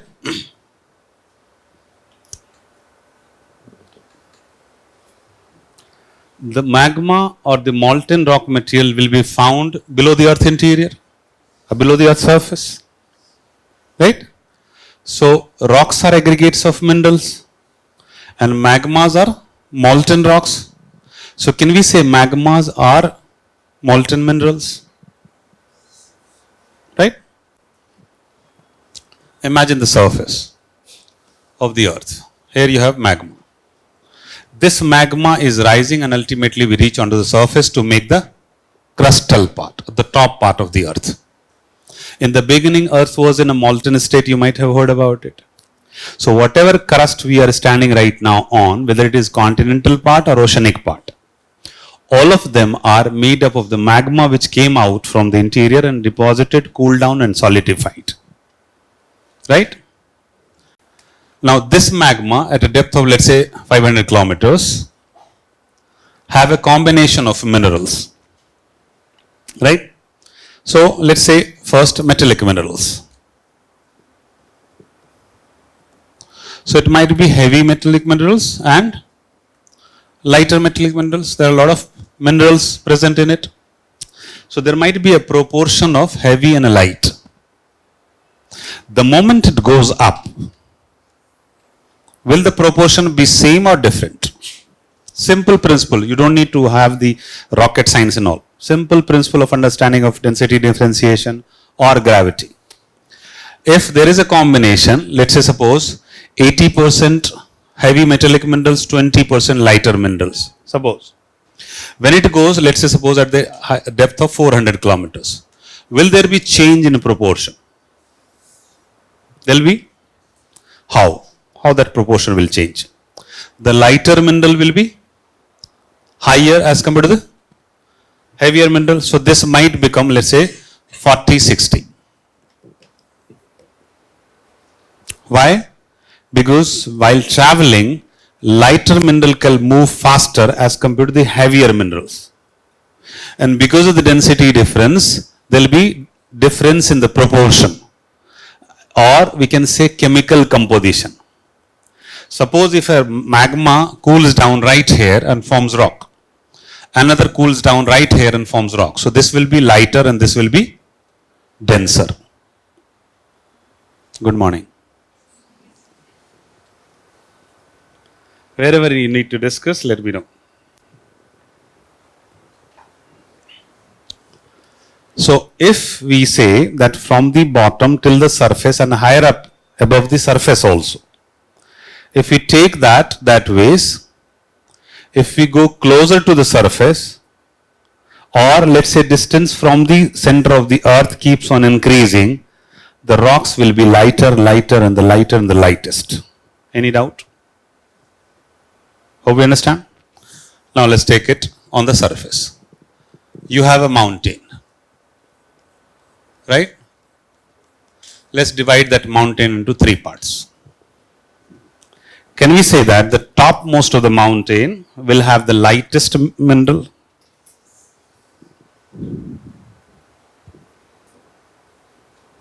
This will have the lightest, medium density, and the densest. Hopefully we understand. So if you are living in a mountainous region, you are standing on lighter minerals, right? What are mines? Higher concentration of a particular mineral where exploitation is financially viable are called mines. If you take out a rock below this building, I can guarantee you that you will get gold. And I'm not joking. You will get gold. But the amount of money spent on digging that portion, finding that, purifying it, will be much, much higher than a showroom of Kalyan Jewelers. So you won't go dig gold here because there is no gold mine, but there will be gold here. Because the concentration of gold is not sufficient enough to dig it, to make it economically viable. So it will not be called mine. Right? So when you think in terms of this, you are standing on lighter minerals. So you will not be having heavy metallic minerals or mines of iron, mines of copper or uranium in the mountainous region. Are we clear? Now let's take this, erode it. The moment mountains are formed, there will be erosion, right? And that eroded metal will be deposited somewhere, transported and deposited. Let the wind and rivers and glaciers erode it, and then there is a deposition of this area. What will this be called in the landform parlance? Plains or plateaus? This will be plain area. That is how plains are formed. Look at Indo-Gangetic plain. Rivers are eroding sediments from Himalayan mountains and depositing in the plain area, making a plain area. So this will be a plain area. Hope we understand. Now compare this. When we say mountains, they will have, if it all have, they will have lighter minerals, right? So plain area will never have heavy metallic minerals. Are we clear? So if at all plain will have, they will have lighter minerals like tins and all.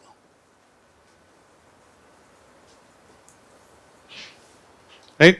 So if at all, if you find any mineral in the plain area, they will not be famous for any metallic, heavy metallic minerals. Right? You will never hear UP, Bihar plain. I'm not talking about United States of Bihar.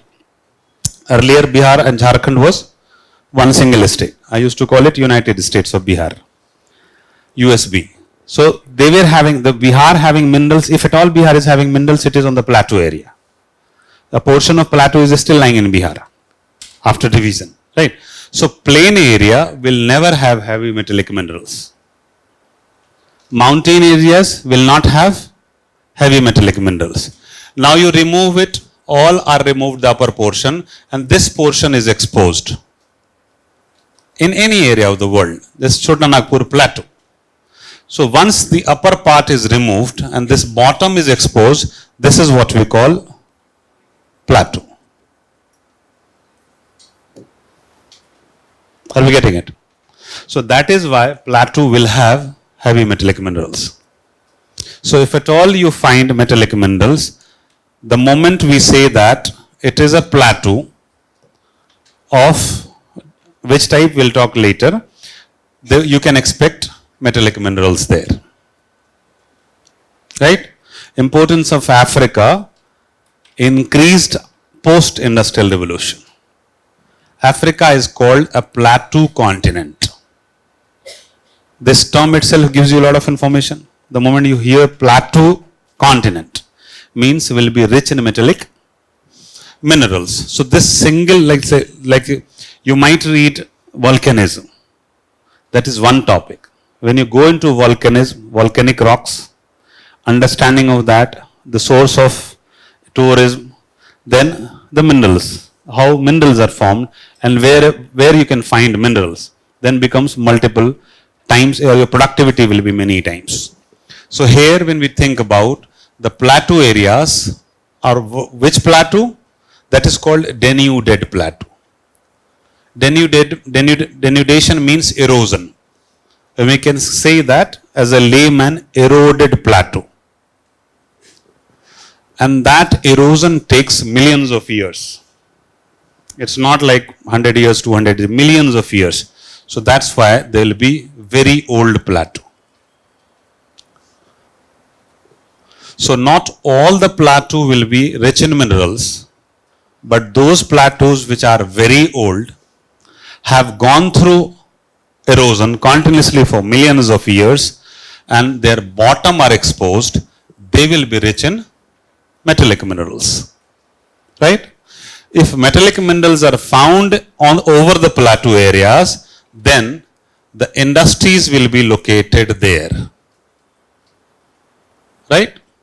So location of the industries will be primarily in the plateau area. Look at our iron steel industry, where you have Bokaro, Bhilai. Bhilai is Chhattisgarh. Bokaro is Chotanagpur Plateau. Jamshedpur is Chotanagpur Plateau. Rourkela, Odisha is Chotanagpur Plateau. Durgapur, Bengal is Chotanagpur Plateau.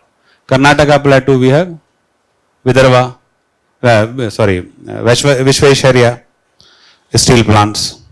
Right? So this way, Neyveli. So wherever the plateau area is there, that provides minerals, and that mineral becomes the basis for the industrial location. And that's you can easily correlate. So when you are reading rocks, they are aggregates of minerals. And the rocks are not, like if you are reading just rocks, types of rocks, you are again studying like a kid. But the moment you think rock, porosity of rock, permeability of rock, harder rocks. Now, when we say plateau, plains and mountains, so any region which is mountainous will not be very famous for industries, right? They are highly rugged terrain, so they will not be famous for agricultural activities also, right? So their economy will be non-agriculture, non-industrial. So primarily tourism or hunting and gathering. Himachal is the least urbanized state of India, yet very developed. Most ruralized.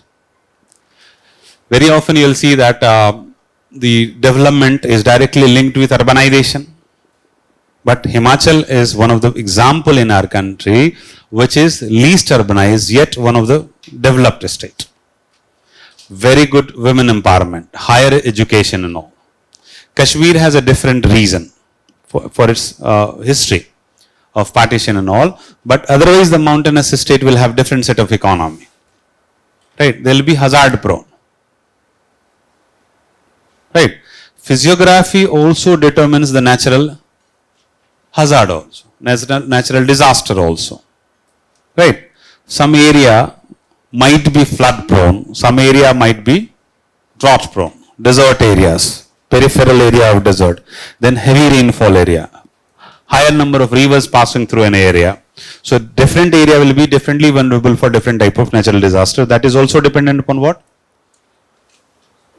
Physiography, geography.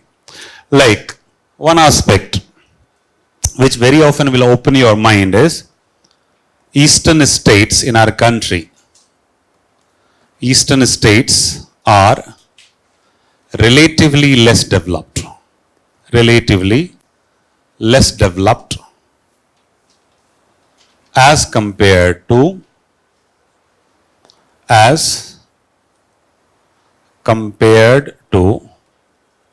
their Western counterparts.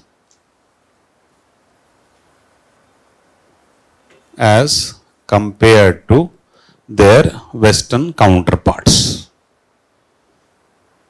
Tell me the reason. Just think about it. Don't bother about it. Don't try to be perfect. Just think about and keep thinking. That's a process I want you to engage in. You're saying something. Come again? Hilly terrains. Eastern Ghat, Western Ghat. You might have heard about both. So we have ghats both the sides.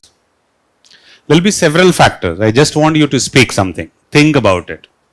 Just a part of training your mind.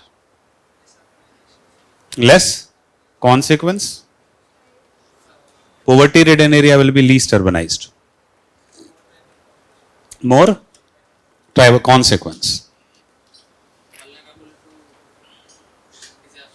Vulnerable to disasters. That's the cause. One of the causes. Major causes. Consequence.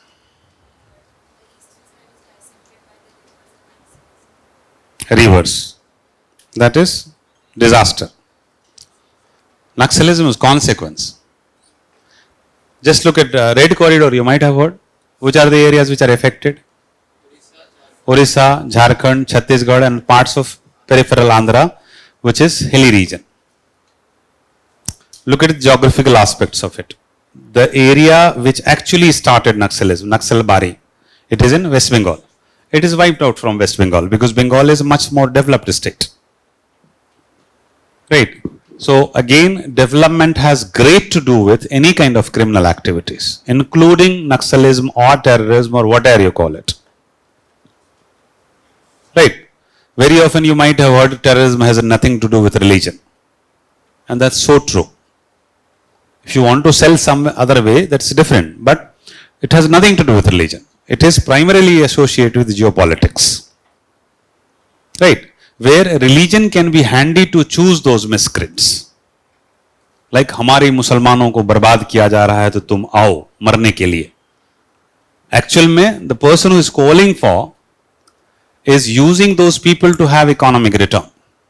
But not many people can understand it. And on the ground level, people can be brainwashed. Look at Naxalism. All the areas are relatively least developed area of our country. Right? And the people are vulnerable for that. And you have, obviously there is a counter role also. A lot of mismanagement on the part of the government. The chauvinist section would love to have that area disturbed because all that area are mineral zones. You might have heard coal mafia, iron ore mafia. Though so many Reddy brothers you might have heard about. Right? Then gold mafia. So those mafias will work or will function only when that area is disturbed. If that area is peaceful, nobody can interfere. Right? So that area remains disturbed is in the interest of many powerful section, stakeholders.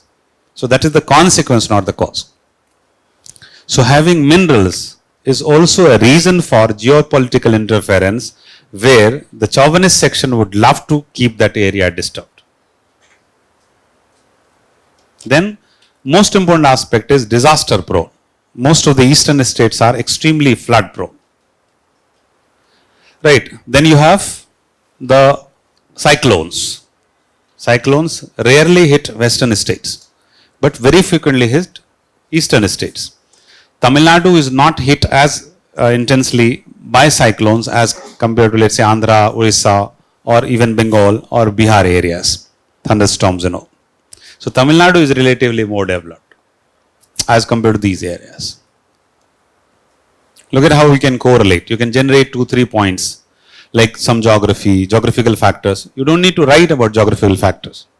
You just think your thinking process should bring geographical factors, economic factors, social factors, scientific factors. Any disaster prone area will have very conservative society,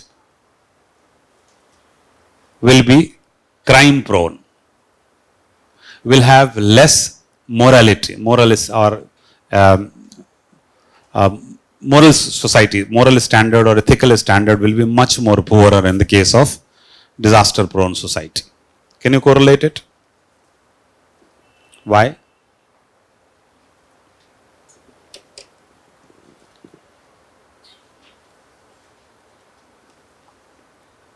How many of you are thieves? Have stolen something in the past?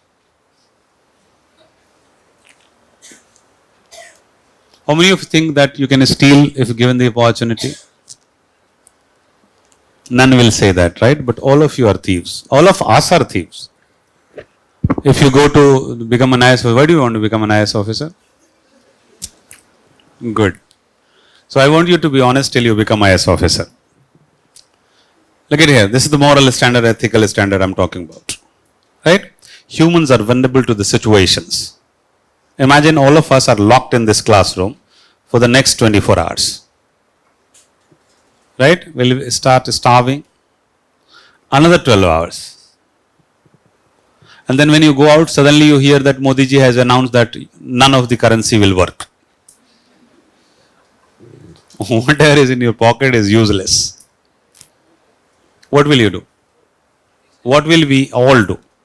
Do you really think that you will be morally, no, I am not going to steal from any shop and all? The first thing is grab something from anywhere. Maybe in the street, maybe in the some drains or drainage system and all. You'll pick up and eat just to survive. This is the level of humans. All of us. When we are put into a situation, we are extremely vulnerable. Right? Imagine a disaster prone area. Suppose you are caught in somewhere in the flood prone area. You are expecting, let's say, suppose one of the best harvest of your life, just before, 10 days before the flood comes and destroys everything. Look at the mental shock, the psychological trauma you and your entire family might be going through. Then you are exposed to vulnerability. Everything is, all the supplies are cut out. Then you are waiting to someone to feed from the helicopters or some people will come. So you are actually becoming bigger. Right? Then if you are some family who has a lot of deposits of, let's say, wheat, rice or essential items, you will start selling it at 10 times higher price to earn more. So, and those who do not have money to pay, they will start going to steal something from somewhere, even if they might be morally upright before that. So, crime activity will increase, moral standard will go down, risk taking capacity will come down, and there will be less entrepreneurship development, and the society will be less productive. So, when you write about disaster, it's not about the physical aspects of disaster. It's about the mental aspects of disaster also. It's about the social aspects of disaster also. It's about the moral, discuss the consequences of earthquakes. Right? You will write about the toppling of buildings, but you will not write about the mental trauma that house owner might have gone through. The entire family would have gone through. This building, I own this building, suppose. Right? Now, whatever earning is mine, I am going to invest on the future, let's say my siblings or my kids and all. But once the house is brought down by earthquake, I'll have to redirect all of my savings to build my house again. Right? So my income will go down, my investment capacity will go down, so productivity of my family will go down. And I won't be able to take risk. That's why you see all these areas, people will go more into government services than into business. Because the entrepreneurship development is much less in those areas which are disaster prone. So it's multiple consequences. As a college going student, you just think, okay, flood aaya, baadh aayi, fasal barbad ho gayi, kuch ghar gire, that's it. Rebuilding, government is giving something and all, this is finished and fine. No, it's not till there. You need to see which not everybody can see, not normal people can see. So you need to see peep deeper into the consequences if you are thinking about anything. And that's how you become a would-be IAS officer. That's why you train your mind to write something, at least one line, which you are sure about not everybody will write. And that one line will give you edge over others. Right? So one of the factors of underdevelopment, one of the major factors is the disaster proneness. The mountainous region are also disaster prone. Nowadays the intensity is increasing for landslides, the earthquakes, the avalanches, and those make those areas much worse in terms of economic development. The pace of economy will be lower because of the lack of construction. They cannot build road very easily. They cannot build transportation networks very easily. So that people will suffer and they'll have to develop more on their own. Right? Mountainous people, as compared to plain or plateau, will have less birth rate with similar socio-economic status. European people will have less birth rate as compared to the tropical people. This is impact of environment on population growth. Right? There is a very, very funny reason for it. In the European or any colder areas where the temperature remains roughly on the colder side, the nights are cooler. So once people sleep, they sleep actually till morning. In the tropical regions where you have more mosquitoes and more microorganisms, they wake up in the middle of night, end up producing more number of children. That might appear funny, but that's the reason why tropical people may have higher birth rate as compared to the temperate people. Same is true about mountainous region. So the mountainous people will have relatively lower birth rate because they lose a lot of energy in the functioning during day. And the relative similarity of temperature throughout the year. So these are the things I'm just telling you to think over. And that will be possible in almost every subject. When you are free, when you are discussing with your friends who are preparing for civil services, your close go beyond the normal thinking. Just challenge yourself or your friends that think beyond it. Tell me something more about it. Wow, this is good. Let me think. I'll keep on thinking also. 5 minutes exercise, 10 minutes exercise, that's it. I'm not expecting you to devote it 24 hours or 12 hours of your day and all. Just 5 minutes whenever you get time. When walking alone also, being with friends, just try to talk about something. Let's say suppose if you're traveling in a bus. So what is the role of public transport in the making of a society? Both positive and negative, talk about it. Right, public transport. There are other means of public transport. Let's say metro rail is coming. Discuss the role of metro rail in making India a nation, suppose. In improving the efficiency and productivity of urban areas, what it has done. Think about it. And whatever you are thinking, it's creativity. It may be wrong initially. It may be very shallow initially. Don't mind. Just train your mind to think and take it to the higher level, the highest possible level. Take the best of you, not extremely extraordinary. Just keep on digging your best. Better and better and better and reach till the best possible before you write the mains examination. Any question? Let me know. Why? Is developed. Why Himachal is developed? Primarily because of it being a mountainous state and has one of the reasons Himachal is developed is the migration again. When the migration took place, good amount of Muslim population went to Pakistan and whatever is left was less population there. So population density remained at a developed state, much lesser with more amount of resources with them. And that's why they are relatively more developed. Anything else? Feel free to ask, please. Asking question also is creativity.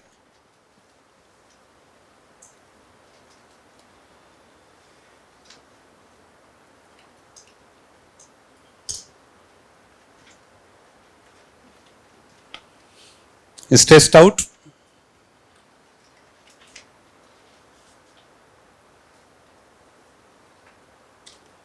Hi. Good morning. Wake up, guys.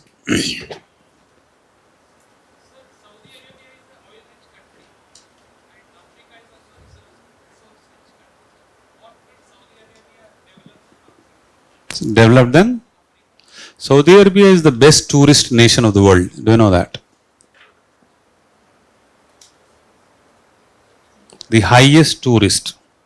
You might have heard about Hajj, right? All over the Muslims of the world, all across the world, Muslims go there almost every year.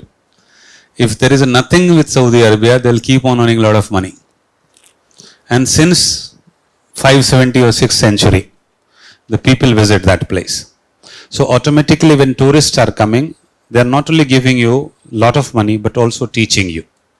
Like Western states we were talking about, in our case, you can easily understand that most of the arrivals from the developed world, whether it is medieval period you are having Arab worlds developed, modern period you are having West Europeans developed, they all came to India through that Western side, right? When you interact with anybody, you teach something and you learn something, and the process both of you grow. So Western states have best interaction with the developed state, whether it is Gujarat, Kerala, Maharashtra, Goa, Karnataka, all of them have much better interaction with the developed world. So culturally they are superior as compared to Eastern states. The same happens with Saudi Arabia and whole of Arab world. Nowadays you have direct flight to Saudi Arabia, direct shipping to Saudi Arabia. Earlier they used to travel through, let's say what is right now, UAE, Oman, that side you have Israel, and this side Jordan and all. So all the way there were ways to travel to Saudi Arabia, right? So these all were relatively more developed. Yet you have the reflection of the economy. The women empowerment is least in Saudi Arabia. They are one of the most rigid society of the world. It is because of oil rich. Again, religion has nothing to do with it, right?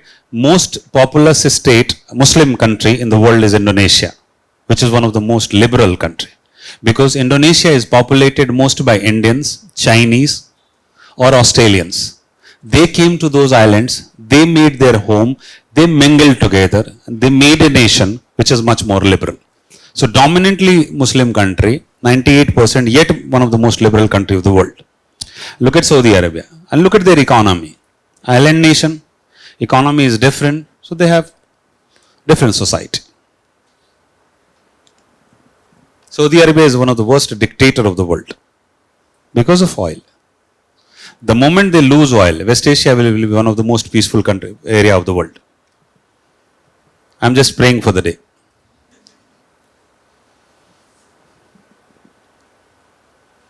Anything else? Why Pakistan is a worse country than us? No, it's not a joke. I'm asking a question which you can think over. Lack of? We have great political will? No, please come on. No proper government, military rule. That's the consequence. When you have a bad society, you will have a bad ruler. Why the society became bad? The partition was based on religion. The partition was based on religion. That's the first reason, the most important reason why Pakistan is in this state of. The moment religion, in the beginning itself I told you, the moment religion starts dictating terms and conditions in the other areas, the society will be retrograde. The society will be regressive. Anywhere in the history you pick up, the dark age of Europe, you might have heard about, is the period when no discoveries, inventions were done by Europeans. Why? Because Pope culture was dominant. The scientists were beaten to death by the Europeans because that discoveries and inventions went against the established principle or belief of their religion. That's biblical, you call it. That was the period when the Muslims were dominant in discovering and inventing the whole thing. Astronomy was one of the most developed science during Muslim rules. In 14th century, the Turkish Khalifa, one of the Maulanas, he passed what is called fatwa against the use of the printing press invented by Germans. And that is considered as the milestone downfall of Muslim world. Because then religious diktats starts ruling the civil society. That's the beginning of when the lot of fights went on. You might have heard about Catholic and Protestant in Christianity. They became liberal and they came out from those clutches of religious leaders. They confined their religious leaders to the churches and all. Only then Britishers became dominant in scientific development. That led to economic development. That led to empowerment of Europeans in all across the world. You might have heard Netherlands, the Dutch. They are less populous than maybe Hyderabad also. And they have ruled good part of the world. Because they were dominant in inventions and discoveries. They ruled it throughout. Look at right now. The role reversal. China and India is growing at a rate which can beat the whole world. America and Russia is going to go into the dust. Just like the Britishers went. Nowadays nobody talks about Britain as a power. But there was a time when it used to be called that sun never sets on British Empire. Where are British Empire right now? The same will happen with Americans. And there will be emergence of China and the countries like India. Then the society and the cultural aspects will be more kind of namaste and chi chi ching. Like instead of pizza and burgers being dominant, there will be more kind of momos and Manchurians and all will be dominant. Right? That's how the impact takes place. That's how the economy transforms in a society. Then after China and India, there will be Africans and people might be eating snakes and all. And they might have different dance pattern to emulate the developed countries. So this is how the pattern will go. And this is how we should accept as an educated society. No humans are born devil or pious. It is the situation which makes them whatever they are. That's the basic philosophy of the intelligentsia class, and that's the basic truth about it. Any diversion from it is done by the chauvinist section. You be sure about it. There is some vested interest who is propagating these ideas other than this for their petty gains, nothing else. So as an intelligentsia class, as an educated class, or as a would-be IAS officer, aspirants of UPSC, you should be reasonable. You should be rationalizing your ideas while writing mains examination also, while in thought process also. And that can be done only when you go through the economic aspects, geographical aspect, environmental aspect, the situations humans are facing.